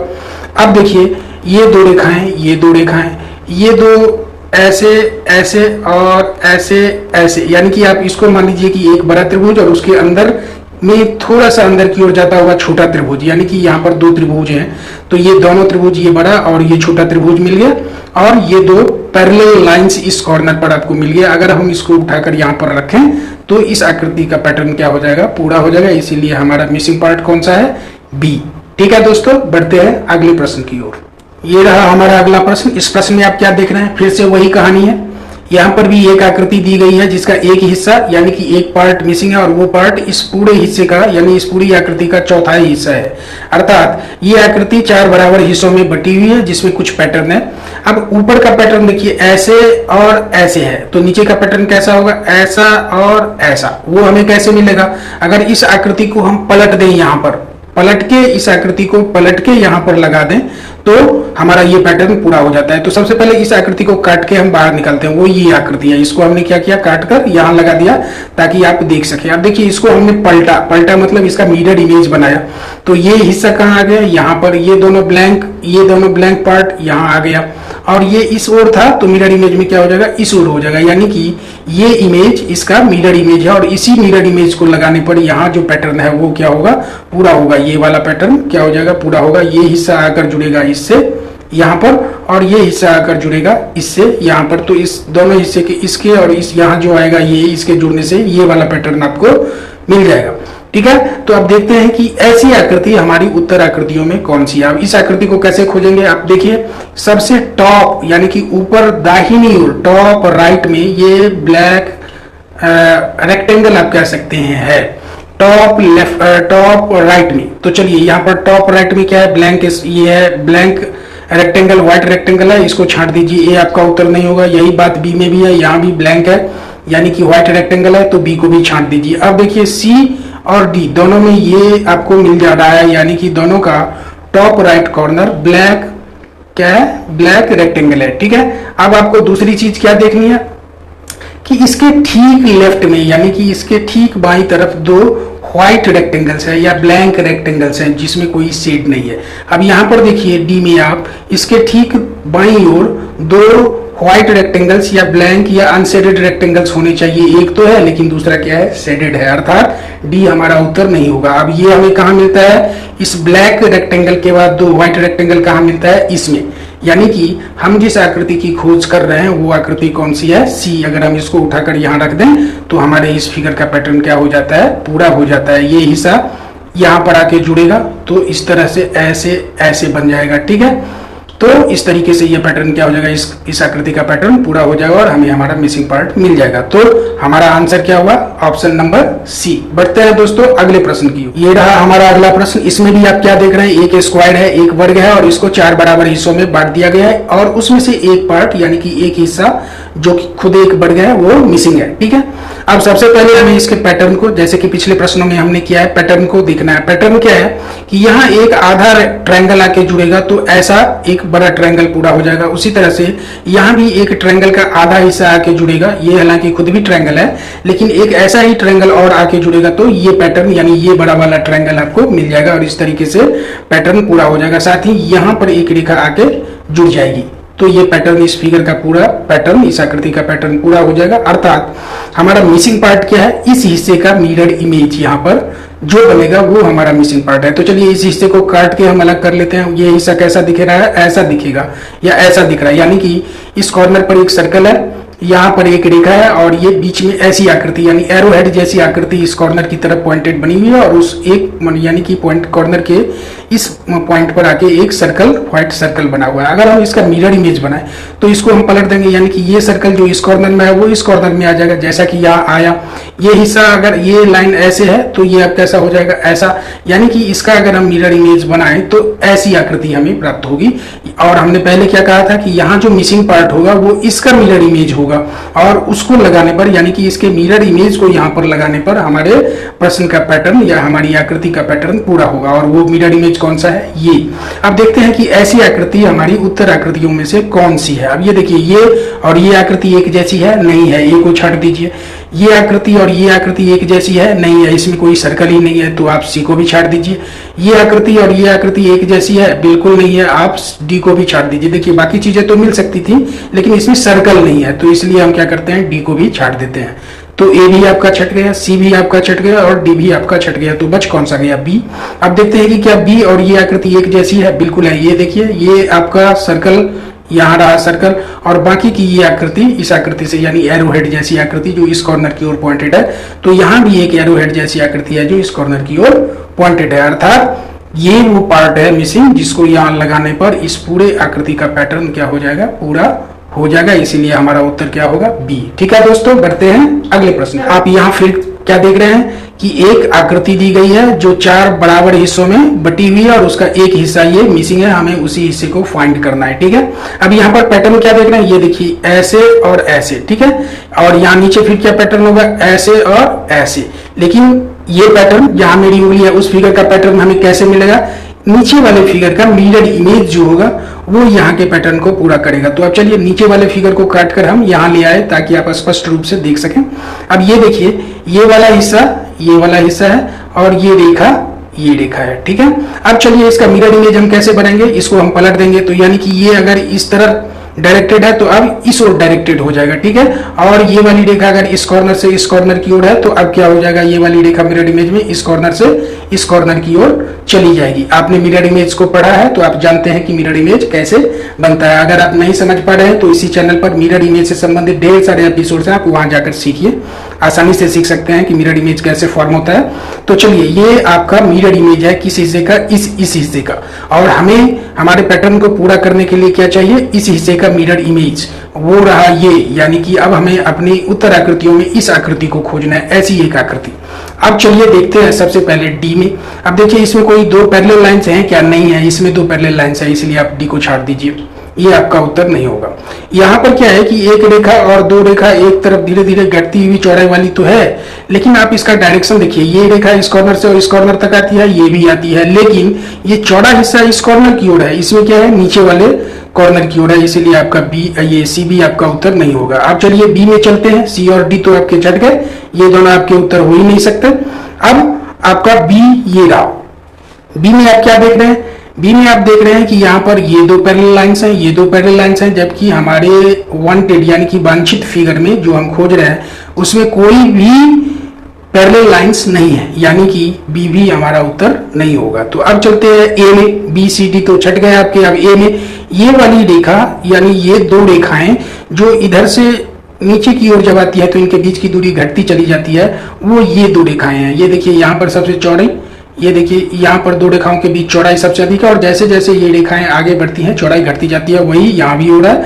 और इस कॉर्नर से इस कॉर्नर की ओर आने वाली रेखा ये रही, इस कॉर्नर से इस कॉर्नर की ओर, यानी कि इसका मिरर इमेज ये, और ये इमेज कहां पर है? यहाँ पर। तो आपका उत्तर क्या हुआ? ए। जैसा कि नाम से स्पष्ट है, फिगर कंप्लीशन यानी कि एक आकृति अधूरी है, आप उसे पूर्ण कीजिए। अब देखिए ये ऊपर वाला क्या है? आपका क्वेश्चन फिगर है या प्रश्न आकृति है। ये आकृति अधूरी है और इनमें से कोई आकृति आकर यहाँ जुड़ने के बाद इस आकृति को यानी कि इस अधूरी आकृति को ये इनमें से कोई आकृति आकर क्या कर देगी? पूरी। ठीक है, तो चलिए खोजते हैं। क्या बताइए? ये दोनों मिलके, और एक चीज हाँ बता दूं कि ये जुड़ने के बाद वर्ग बनना चाहिए। ठीक है, ये इससे मिलकर क्या बनाना चाहिए? वर्ग। अब आप कहेंगे कि आप वर्ग ही क्यों कह रहे हैं? आयत भी तो हो सकता है। नहीं, ये क्वेश्चन सिर्फ वर्ग के लिए ही था, ये मुझे पता है, तो आप इसलिए मैंने बता दिया। मुझे याद आ गया कि ये क्वेश्चन वर्ग से संबंधित है। तो आप इस आकृति में कोई भी आकृति जोड़ने के बाद वर्ग ही प्राप्त हो, ऐसी कोशिश आपको करनी है, यानी कि आपको वर्ग प्राप्त करना है। बाकी के आगे आने वाले भी फिगर कंप्लीशन के क्वेश्चन में ये कंडीशन रहेगा। तो चलिए, अब चलिए अगर हम इसको इससे जोड़ दें तो क्या हमें वर्ग मिलेगा? नहीं मिलेगा। बी को छाड़ दीजिए, डी को गौर कीजिए। क्या ये आकृति इससे जुड़ने के बाद वर्ग बना सकती है? नहीं बना सकती है, तो डी को भी छाड़ दीजिए। अब ए में और बी सी में से कोई एक आपका उत्तर होगा। अब बताइए कि अगर हम ए में इसको जोड़ें तो इसका शेप और साइज मिलता हुआ हमें नहीं दिख रहा। ये वर्ग ना होके क्या बन जाएगा? आयत, इसलिए कि इनके दोनों भुजाओं की लंबाई तो मुझे अभी ही बराबर नहीं दिख रही है, ये भुजा और ये भुजा। जबकि अगर ये आकृति यहाँ आकर जुड़े या ये आकृति इसमें आकर जुड़े तो चारों भुजाओं की लंबाई क्या हो जाएगा? बराबर हो जाएगा, इसीलिए एक वर्ग हमें प्राप्त हो जाएगा। अब बताइए आप कौन सा ऑप्शन रखेंगे आंसर के लिए, सी या ए? डेफिनेटली सी। ठीक है दोस्तों, तो आपका आंसर हुआ सी। बढ़ते हैं अगले प्रश्न की। ये रहा आपका अगला प्रश्न। इसमें भी नीचे दी गई किसी आकृति को लाकर यहाँ पर जोड़िए और फिगर को पूरा कीजिए, आकृति को पूर्ण कीजिए, लेकिन एक वर्ग प्राप्त होना चाहिए। अब बताइए आप कौन सी आकृति जोड़ेंगे? अब चलिए हम इसको कहते हैं कि क्या इसको जोड़ने पर यहाँ पर वर्ग पूरा हो जाएगा? ना, ये आकृति इसमें सेट भी नहीं करेगा। कारण क्या है कि ये देखिए इसका स्लैंट, इसका झुकाव देखिए इस रेखा का और इसका देखिए, नहीं मिलेंगे ये दोनों रेखाएं, और ये तो नीचे आ जाएगा, यानी इस लाइन के भी नीचे आ जाएगा। ठीक है, तो इसीलिए ए हमारा उत्तर नहीं होगा। बी देखिए ये बहुत डिफरेंट है। कैसे डिफरेंट है? ये देखिए इतनी बड़ी रेखा तो यहाँ पर है भी नहीं कोई कट में, तो ये जुड़ेगा कहाँ पर? इसलिए बी भी आपका उत्तर नहीं होगा। अब सी में आइए, यहाँ कोई ट्रायंगल तो कट नहीं रहा, यानी कि यहाँ जो हिस्सा जुड़ेगा या कोई सा भी हिस्सा जुड़े ये एक ही साइड है, जबकि इसमें जुड़ने वाले हिस्से में क्या कितनी रेखाएं होनी चाहिए? 1 2 3, 3 तो होनी चाहिए। और अगर हमें स्क्वायर प्राप्त करना है तो इधर वाली चौथी रेखा, इधर पांचवी और ये छठी, यानी 6 रेखाएं होनी चाहिए। अब चलिए इस आधार पर देखिए तो हमारा सी भी छट गया, यानी कि आपका उत्तर ना तो ए है, ना बी है और ना ही सी है। तो बच कौन सा गया? डी। अब इसमें रेखाएं गिन लीजिए, 1 2 3 4 5 6। यहाँ पर कितनी रेखाओं की जरूरत है? ये देखिए 1 2 3, ये 3 तो कटे हुए हिस्से में ही है। अब चूंकि हमें वर्ग बनाना है तो चौथी रेखा यहाँ, पांचवी रेखा यहाँ और छठी रेखा यहाँ, और उस कंडीशन को कौन फिगर पूरा कर रहा है? डी। इसीलिए हमारा उत्तर क्या होना चाहिए? डी। ठीक है दोस्तों, बढ़ते हैं अगले प्रश्न की ओर। ये रहा हमारा अगला प्रश्न। अब इसमें भी देखिए इन चारों आकृतियों में से कौन सी आकृति हम यहाँ पर लाकर जोड़ें तो एक वर्ग प्राप्त होगा और फिगर अपनी पूर्णता को प्राप्त करेगा, यानी कि आकृति ये पूरी हो जाएगी, फिगर कंप्लीट हो जाएगा। चलिए ए को देखिए। ए में देखिए यहाँ पर एक स्लैंट लाइन झुकी हुई रेखा ठीक ऐसी होनी चाहिए थी नीचे में, है क्या? नहीं है, छांट दीजिए, यानी कि ए आपका उत्तर नहीं होगा। अब देखिए ये रेखा यहाँ पर बी में है, बट इतनी लंबी नहीं है, इतनी लंबी ये नहीं है, तो इसीलिए आप बी को भी छोड़ दीजिए, बी भी आपका उत्तर नहीं होगा। अब डी में देखिए ये रेखा यहाँ पर है, एक तो इसकी लंबाई इतनी लंबी नहीं है, दूसरी कि ये ऊपर वाली जो ये हिस्सा है इसकी लंबाई इस हिस्से से कम है, क्योंकि उसे यहाँ ही आकर जुड़ना है तो ये ठीक से जुड़ ही नहीं पाएगा, तो इसको भी छांट दीजिए। यानी कि आपका उत्तर ना तो ए होगा, ना बी होगा और ना ही डी होगा। अब चलिए ये देखिए ये रेखा ये सी ये यहाँ आकर जुड़ सकता है। दो कारण मैं बता रहा हूं, क्योंकि बाकियों में भी संभावना हो सकती थी, लेकिन कोई भी वर्ग बनाता नहीं दिख रहा था। अगर इसको आप जोड़ेंगे तो यहाँ वर्ग नहीं आयत बनेगा, इसको भी जोड़ेंगे तो वर्ग नहीं आयत बनेगा, इसको भी जोड़ेंगे तो वर्ग नहीं आयत बनेगा। सिर्फ ये एक आकृति है जिसको जोड़ने पर हमें क्या मिलेगा, वर्ग प्राप्त होगा। तभी इस भुजा की लंबाई के बराबर ये वाली भुजा की लंबाई होगी। ठीक है दोस्तों, बढ़ते हैं हम लोग अगले प्रश्न की ओर। इसका उत्तर हुआ क्या आपका सी। ये रहा हमारा अगला प्रश्न। अब इसमें हमें कौन सी आकृति लाकर जोड़नी है ताकि हमें एक वर्ग प्राप्त हो। अब चलिए इस आकृति को जोड़ते हैं। तो आप चौड़ाई देखिए कितनी होगी, इतनी ना, और लंबाई देखिए कितनी है, इतनी। तो बताइए चौड़ाई और लंबाई जब एक जैसी होगी ही नहीं तो क्या वो आप वर्ग बनेगा, क्या नहीं बनेगा। इसी आधार पर इसको छांट दीजिए, ये आपका उत्तर नहीं होगा। अब आते हैं यहाँ पर देखिए ये कट, ये रेखा इस रेखा से जुड़ सकती है, यहाँ पर ये कट इस कट में आ सकता है यहाँ पर, और ये कट ये देखिए ये वाली रेखा जो ऊपर में यहाँ पर है वो कहाँ पर जुड़नी है मुझे बताइए आप लोग। वो यहाँ पर आके ये रेखा जुड़ सकती है, लेकिन क्या इसको जोड़ने पर हमें वर्ग प्राप्त हो जाएगा। आपको लगता है कि हमें वर्ग प्राप्त हो जाएगा? मुझे तो नहीं लगता, इसलिए कि इसमें इस एंगल का इसका स्टिफनेस आप देखिए वो जितना पॉइंटेड है उतना पॉइंटेड ये यहाँ पर दिख नहीं रहा, ये इसमें सेट नहीं करेगा। ठीक है। दूसरा कि इसकी पूरी चौड़ाई तो इतनी ही होगी, लेकिन लंबाई क्या है, इतनी। अब बताइए यहाँ पर ये भुजा इस भुजा की लंबाई इस भुजा की लंबाई के बराबर है क्या, नहीं है। जबकि यहाँ इस लंबाई को बढ़ाने के लिए कोई रेखा है नहीं, तो इसीलिए यही लंबाई और चौड़ाई रहनी है, और ये दोनों बराबर है नहीं, तो क्या बन जाएगा, आयत। तो इस आधार पर भी सी हमारा उत्तर नहीं होगा। और डी तो आपको देखते ही लगेगा कि ये हमारा उत्तर नहीं होगा। ये देखिए इस रेखा की लंबाई जिसको कहाँ जुड़ना है, यहाँ पर। ये कितनी लंबी रेखा है, ये कितनी छोटी रेखा है, ये तो जुड़ेंगे ही नहीं। तो आपका डी भी छट गया, सी भी छट गया और ए भी छट गया। तो बच कौन सा गया, बी।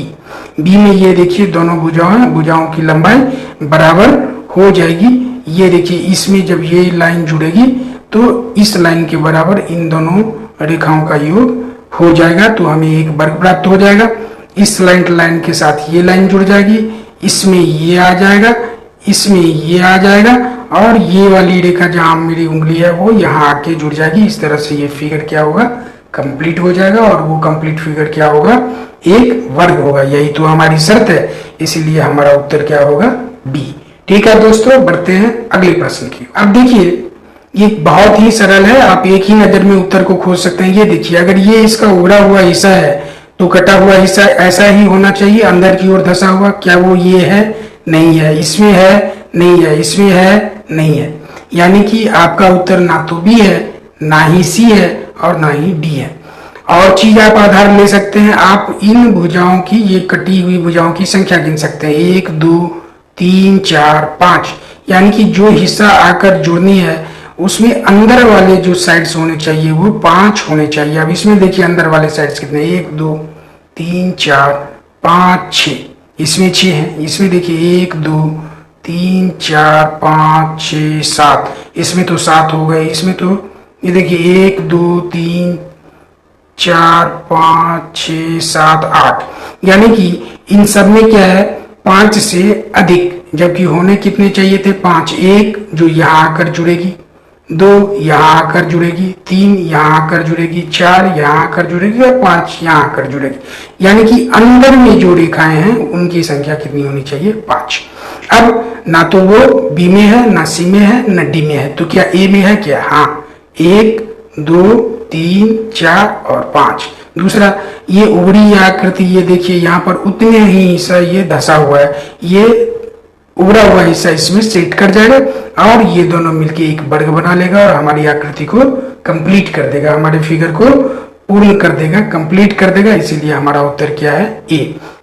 आप इसमें इस तरह के प्रश्न में आप देखेंगे ये 4 आकृतियां हैं जिन्हें हम क्वेश्चन फिगर्स कहते हैं या ये प्रश्न आकृतियां हैं, लेकिन ये 2 पेयर्स में बटी हुई है, एक पेयर इस तरफ और दूसरा इस तरफ। यानी कि पहले पेयर के 2 फिगर्स में, पहले पेयर के इन 2 फिगर्स में जैसा रिलेशन है वैसा ही रिलेशन दूसरे पेयर के इन 2 फिगर्स में, एक तो आप देख रहे हैं, दूसरा मिसिंग है, जिसे हमें इसी रिलेशन के यानी पहले पेयर के 2 फिगर्स के बीच के रिलेशन के आधार पर खोजना है। और कहाँ खोजना है? अपने इन आंसर फिगर में, और वो इन्हीं में से कोई एक होगा। ठीक है, तो चलिए हम सबसे पहले पेयर के दोनों फिगर्स के बीच के रिलेशन को देखते हैं। क्या है रिलेशन? आप गौर कीजिए। अब चलिए यदि इस टुकड़े को उठाकर हम यहां पर रख दें तो क्या होगा? क्या होगा? वृत्त या सर्कल पूरा हो जाएगा। यानी कि ये यहां का टुकड़ा एक यहां पर है। ठीक है, तो इसका मतलब क्या हुआ? इसका मतलब ये हुआ कि इस फिगर में कुछ ऐसा एक फिगर होना चाहिए जिसका एक टुकड़ा ये है, और इस टुकड़े को अगर उस फिगर में हम जोड़ दें तो वो फिगर पूरा हो जाएगा। अब ये बताइए, ये वृत्त का एक हिस्सा था 4 हिस्से में, तो हम कल्पना कर सकते हैं कि ये वृत्त को यानी कि ऐसे ऐसे 4 हिस्से वृत्त को पूरा कर देंगे। यानी कि अगर हमें ये आकृति दे दी जाए और कहे कि बताओ ये किस आकृति का एक टुकड़ा है, तो ये वृत्त की आकृति ना भी दिखाई तो भी हम कह देंगे कि ये वृत्त का एक टुकड़ा है। और इसी तरह से अगर हमें ये आकृति दे दी जाए और बोले कि बताओ ऐसी 4 आकृतियां मिलके कौन सी आकृति बनाएगी, तो 2 ही आंसर हो सकता है। या तो वो आयत बनाएगा अगर एक सीध में चारों रखे हुए हैं, और 2 एक दूसरे के साथ जुड़ी हुई हो तो क्या बनेगा? एक वर्ग बनेगा। अब देखिए, चूंकि उत्तर फिगर में यहाँ पर सारे ही आकृतियां जो दिख रही हैं वो वर्ग जैसी हैं, तो स्पष्ट है कि ये टुकड़ा एक वर्ग का हिस्सा है। लेकिन आप ये भी तो गौर कीजिए कि ये टुकड़ा जो यहाँ पर उपलब्ध है वो इनमें से यानी कि इनमें से किस हिस्से में जाकर जुड़े तो हमारा वर्ग बन जाए। ठीक है, अब आपको देखना ये है कि ये हिस्सा इसमें अगर जुड़े तो भी वर्ग बन जाता है, इसमें जुड़े तो भी वर्ग बन जाता है, इसमें जुड़े, इसमें तो जुड़ ही नहीं सकता, ये तो पहले से सारे हिस्से पूरे हैं, तो बी को छांट दीजिए। अब देखिए इसमें वर्ग तो बन जाएगा, यहाँ पर जुड़ने के बाद ये पूरी आकृति तो वर्ग होगी, लेकिन याद रखिए ये क्या है? आयत। ये क्या है? आयत। जबकि इसके चारों टुकड़े भी वर्ग ही होंगे और जुड़ने के बाद भी वर्ग ही बनाएंगे। तो अब उस आधार पर देखें तो हमारा सी भी छट गया, डी भी छट गया, बी हमने पहले ही छाट दिया, इसलिए कि ये तो पहले से ही संपूर्ण पैटर्न है, यानी कि पूरा वर्ग है और चारों टुकड़े भी उपस्थित हैं। ठीक है, तो अब आप समझ गए होंगे हमारा उत्तर क्या होगा। जब बी ना हुआ, सी ना हुआ, डी ना हुआ, तो हमारा उत्तर क्या होगा? ए। यानी कि ये फिगर कहां पर आना चाहिए? यहां पर। जो इन दोनों के बीच जो रिलेशन है वही इन दोनों के बीच के रिलेशन को भी एस्टेब्लिश कर देगा, और वो फिगर है ये, और ये हमारा विकल्प रहा क्या? ए। तो हमारा उत्तर क्या हुआ? ए। बढ़ते हैं दोस्तों अगले प्रश्न की ओर। ये रहा हमारा अगला प्रश्न। इसमें आप क्या देखते हैं कि एक अंदर में वर्ग है और ये एक ब्लैंक सर्कल है जो अगले सर्कल में क्या हो जाता है? शेडेड हो जाता है। यानी ब्लैंक है तो शेडेड हो जाता है, वर्ग वर्ग ही रहता है। अगर हम इसको पलट भी दें तो भी ये क्या होगा? वर्ग ही रहेगा। यानी इन्वर्ट भी कर दें अपसाइड डाउन भी तो क्या रहेगा? ये वर्ग ही रहेगा। अब अगर यहाँ पर हम देखें तो इसमें क्या है कि एक ट्रायंगल है और ट्रायंगल के अंदर भी क्या है? एक ट्रायंगल ही है। तो सबसे पहले ये तो तय है कि इसमें आने वाला जो फिगर होगा उसमें 2 ट्रायंगल्स होंगे। अब यहाँ पर देखिए क्या है? एक ट्रायंगल है और एक सर्कल है, छांट दीजिए, ये आपका उत्तर नहीं होगा। इसमें क्या है? एक वर्ग है और एक ट्रायंगल है, इसको भी हटा दीजिए, ये भी आपका उत्तर नहीं होगा। इसमें क्या है? एक सर्कल है और एक ट्रायंगल है, ये भी आपका उत्तर नहीं होगा। आपका उत्तर क्या होना चाहिए? ए। क्यों? इसलिए कि यहाँ पर जो 2 आकृतियां थी, एक बाहर में ये वर्ग था, यहाँ भी वर्ग ही है, अंदर में सर्कल था, यहाँ भी सर्कल है। फर्क ये है कि ये सर्कल शेडेड नहीं था, अब ये शेडेड है। तो इसी तरह से ये अगर हम इसको पलट भी दें तो भी यही मिलेगा। तो चलिए हम इसको पलट देते हैं। इसको पलटेंगे, ये नीचे की ओर है, इन्वर्टेड अभी है, तो ऊपर की ओर ये आकृति बन जाएगी। अब जैसी आकृति नीचे थी ये, तो वैसी ही आकृति यहाँ भी होगी, लेकिन अगर इस फिगर को हमने इन्वर्स किया तो ये भी इन्वर्स हो जाएगा। और साथ ही ये शेड अगर है तो नहीं होगा, नहीं था तो बन गया, और अब अगर है तो अगले फिगर में वो नहीं होगा। इस तरह से इनके बीच के रिलेशन को कौन एस्टैब्लिश करेगा? ए। ठीक है दोस्तों, तो हमारा उत्तर हुआ ए। बढ़ते हैं अगले प्रश्न की ओर। हमारा अगला प्रश्न ये देखिए, इन दोनों फिगर्स में क्या रिलेशन बन रहा है? ये ट्रायंगल था, ये इन्वर्ट कर गया, ठीक है, उल्टा हो गया, सीधा था, ये उल्टा हो गया ट्रायंगल। ये त्रिभुज उल्टा हो गया, ठीक है। और ये सर्कल अपनी जगह पर अभी भी है, जहां पर था वहीं पर है, और ये अगर व्हाइट था तो ये भी व्हाइट है। बस फर्क क्या पड़ा कि उल्टा होने के बाद ये ट्रायंगल क्या हुआ, शेडेड हो गया। तो अब इसी आधार पर इसको भी हम क्या कर देते हैं, इस ट्रायंगल को भी उल्टा कर देते हैं। उल्टा हमने कर दिया, अब इसके पोजीशन को यही रहने देते हैं। जैसे ये देखिए, ये यही रह गया, बेस के नजदीक बना हुआ था, अभी भी उल्टा होने के बाद क्या है, बेस के नजदीक है। तो उल्टा होने के बाद ये स्क्वायर भी बेस के नजदीक रहेगा और ये ट्रायंगल क्या हो जाएगा, शेडेड हो जाएगा। यानी कि यहाँ जो फिगर आएगा वो एक शेडेड ट्रायंगल होगा, जिसके बेस के नजदीक ये एक व्हाइट क्या होगा, स्क्वायर होगा। तो अब चलिए ये देखिए, ये तो दोनों शेडेड ट्रायंगल, क्या यहाँ तो शेडेड सर्कल हो गया, तो सी और बी को छाड़ दीजिए। यहाँ पर क्या है, शेडेड ट्रायंगल इन्वर्टेड तो है, लेकिन इसमें सर्कल नहीं होना है, क्या होना है, ये स्क्वायर होना है, तो हमने ए को भी छाड़ दिया। अब आपका ए भी छट गया, सी भी छट गया और डी भी छट गया, तो बच कौन सा गया, बी। और बी हमारे दोनों ही कंडीशंस को पूरा करता है। ट्रायंगल इन्वर्ट हो जाता है, यानी उल्टा हो जाता है, हो गया। ट्रायंगल शेडेड हो जाता है, हो गया। और ये स्क्वायर बेस के पास रहता है, जैसा कि यहाँ पर स्क्वायर जो है, ये सर्कल जो है बेस के पास बना था, वैसे ही ये स्क्वायर ट्रायंगल के बेस के पास ही बनेगा, जो कि उस कंडीशन को ये पूरा कर रहा है। तो इसीलिए हमारा उत्तर क्या होना चाहिए, बी।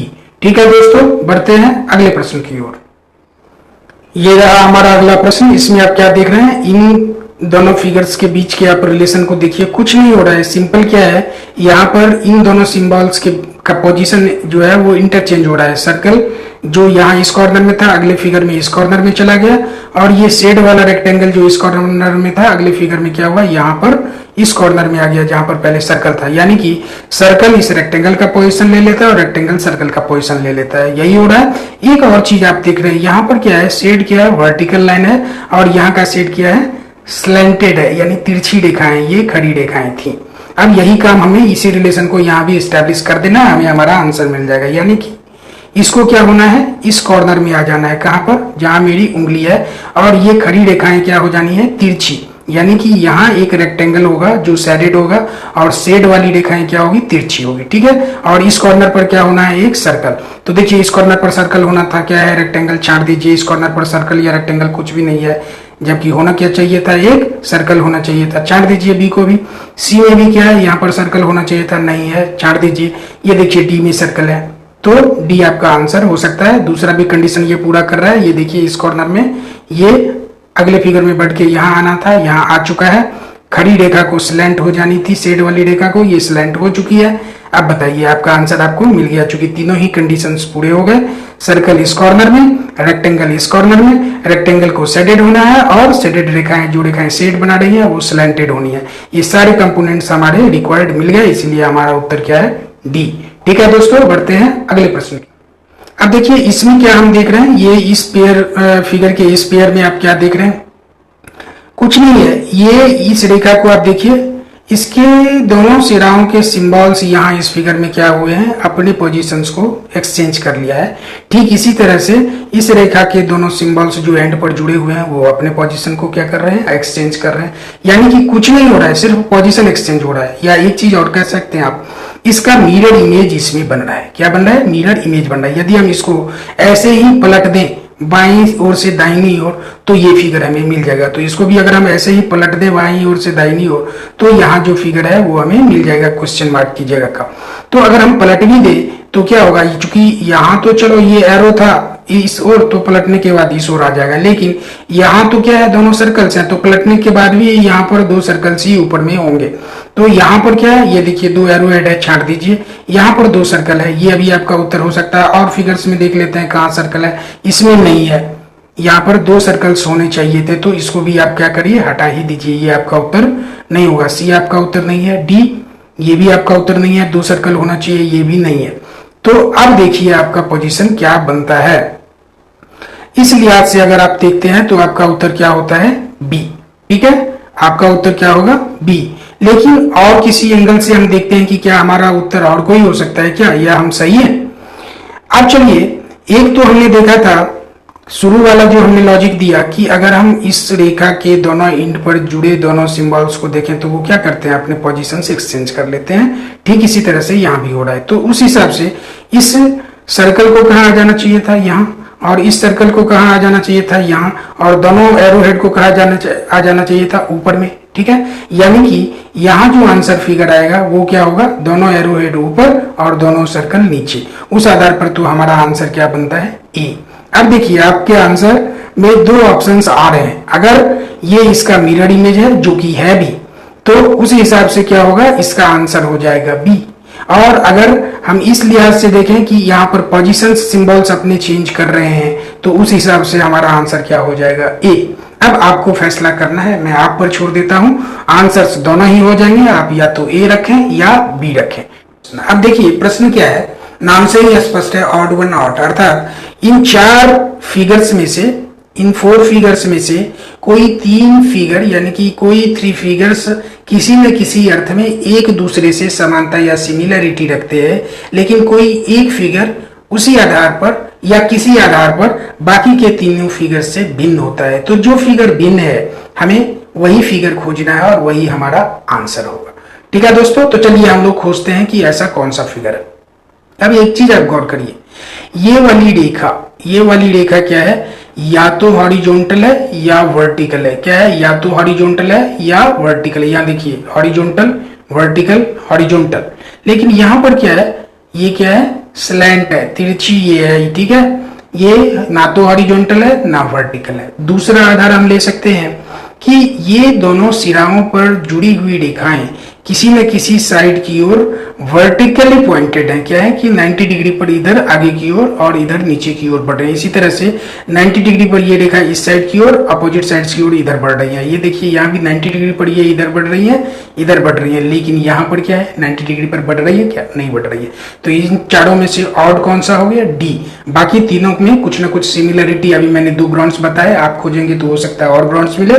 तो ये 2 ग्राउंड्स ही काफी है हमारे लिए। ये तीनों उन ग्राउंड्स पे सिमिलरिटी शो कर रहे हैं, लेकिन ये उसी ग्राउंड पे क्या है, भिन्न है, इसीलिए ये क्या है, ऑड है और हमारा उत्तर क्या होगा, डी। ठीक है दोस्तों, बढ़ते हैं अगले प्रश्न की ओर।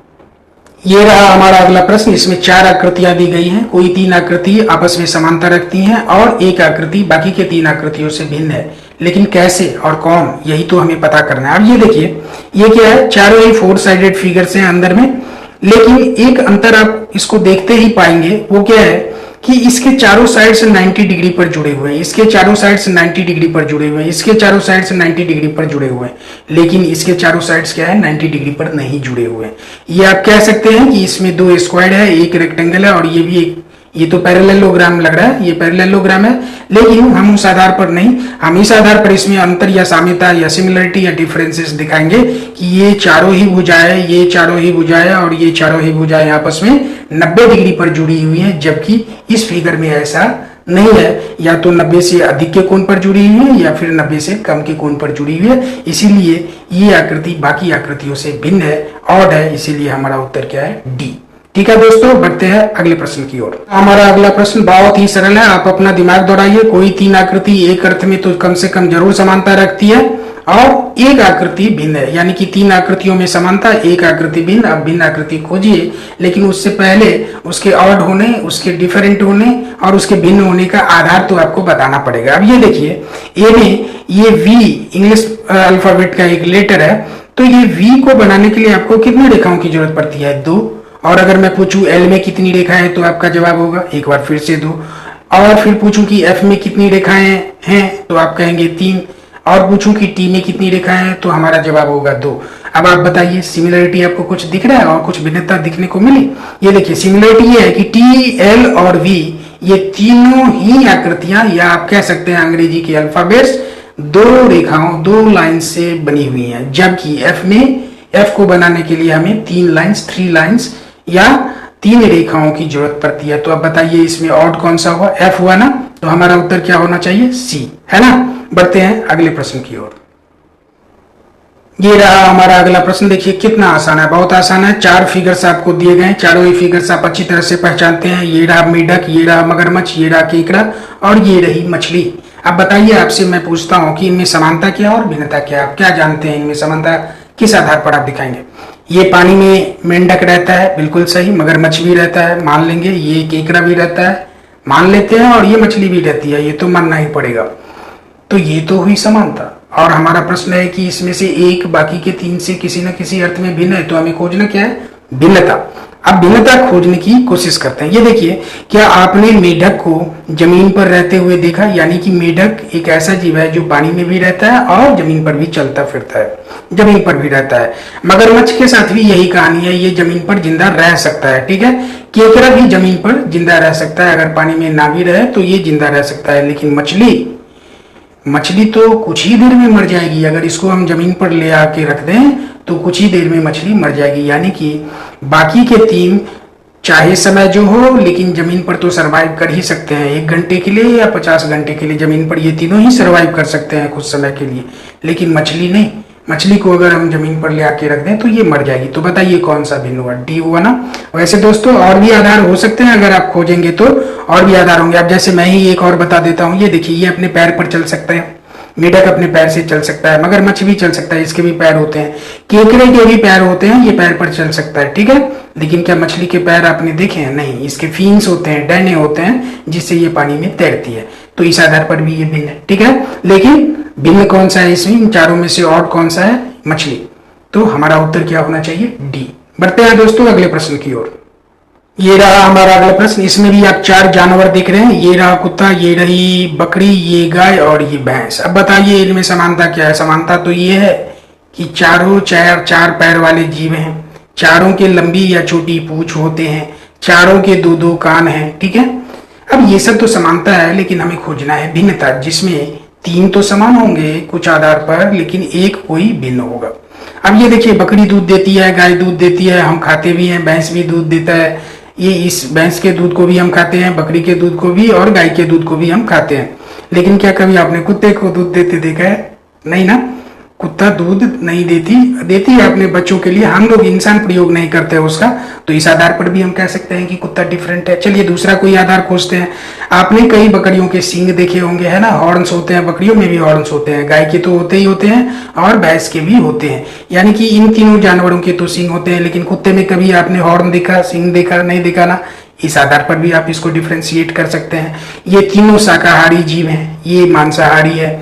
इस आधार पर भी आप डिफरेंशिएट कर सकते हैं। यानी कि ये तो हमने 3 वो आधार बताए जिस पर ये तीनों साम्यता रखते हैं और ये भिन्न। जैसा कि टॉपिक कहता है एग्जैक्टली सेम फिगर, यानी कि प्रश्न आकृति में जो भी चीज, जो भी कंपोनेंट्स, जो भी सिंबल्स, जैसा भी पैटर्न है, वो उत्तर आकृति में ठीक वैसा ही हमें मिलना चाहिए। यानी कि ऐसा ही एक फिगर, एग्जैक्टली सेम फिगर हमें अपनी उत्तर आकृति में खोजना है। यही हमारा प्रश्न है। इस तरह के प्रश्न में यही हमें करना होता है। अब चलिए यहाँ पर पैटर्न को देखते हैं और हम लोग खोजने की कोशिश करते हैं। सबसे पहले देखिए, चारों ही कॉर्नर पर क्या है? 4 यहाँ पर सर्कल है, चारों ही कॉर्नर पर। यानी कि हमारे उत्तर फिगर में भी क्या होना चाहिए? आंसर फिगर में 4 सर्कल होना चाहिए। देखिए पहला ए में ही नहीं है, यहाँ पर सर्कल मिसिंग है, ए को चाट दीजिए। बाकी सारे में आपको सर्कल मिल जाएंगे, वहां पर हैं। अब चलिए उसके बाद दूसरा कंपोनेंट हम लोग उसको बेस बनाकर खोजते हैं।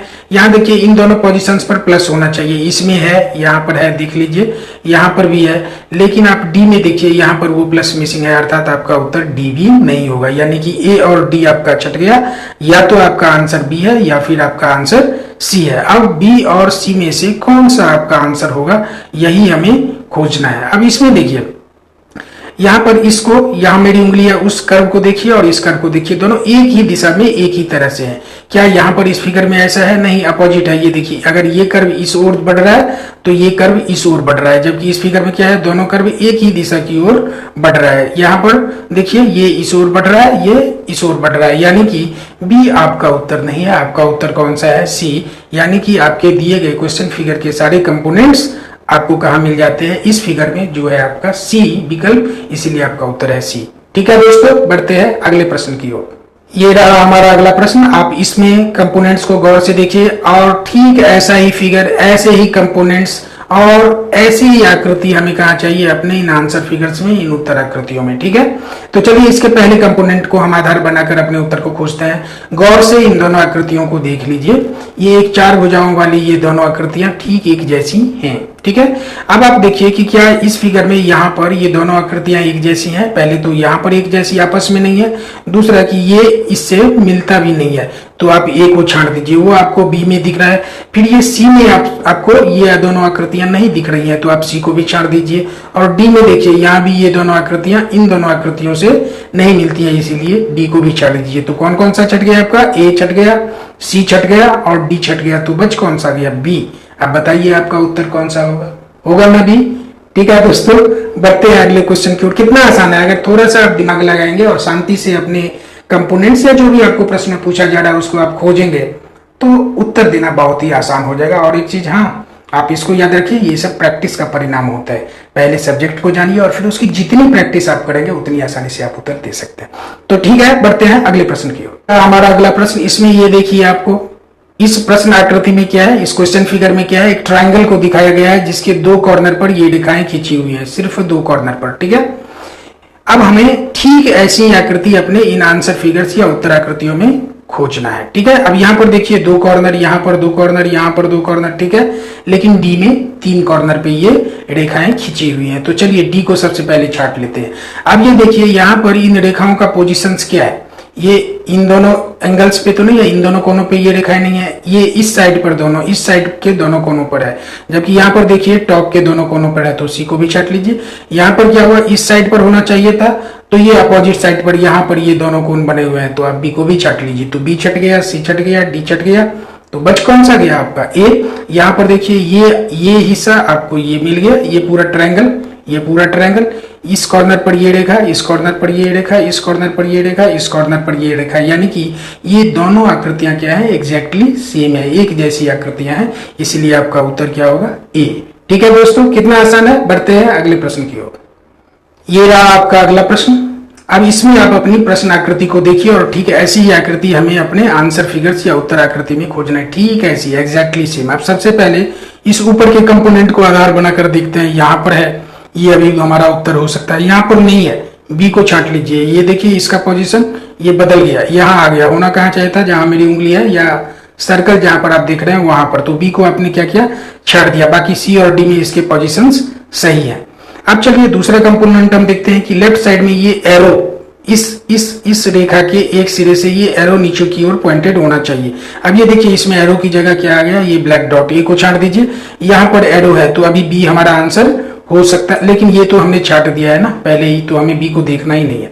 यहाँ पर एरो है, यानी कि अभी सी हमारा आंसर हो सकता है। यहाँ पर एरो नहीं है, यहाँ पर क्या आ गया, ब्लैक डॉट, तो आप डी को छांट दीजिए, यानी कि आपका ए भी छट गया, बी पहले ही छट गया, अब डी भी छट गया, तो बच कौन सा गया, सी।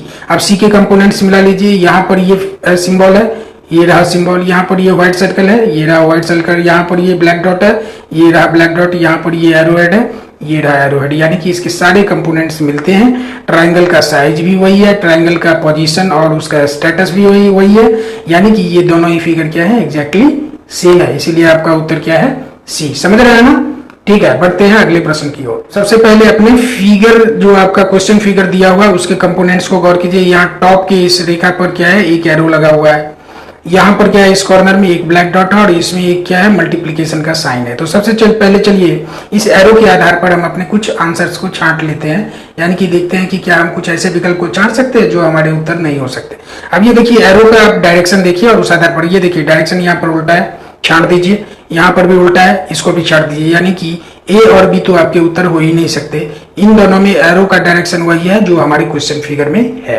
अब आते हैं इस ब्लैक डॉट पर, ये देखिए दोनों ही में इस कॉर्नर पर ब्लैक डॉट है, यानी कि इसके आधार पर भी हम अभी ये नहीं कह सकते कि सी या डी, लेकिन जैसे ही हम मल्टीप्लिकेशन की साइन की ओर बढ़ते हैं हमें हमारा उत्तर मिल जाता है, इसलिए कि इसका लोकेशन यहाँ होना चाहिए था, लेकिन ये कहां पर है, यहाँ पर, अर्थात सी भी हमारा उत्तर नहीं है। ये एग्जैक्टली लोकेटेड कहां पर है, डी में। अब देखिए डी में तीनों ही कंपोनेंट्स चारों ही मिल गए।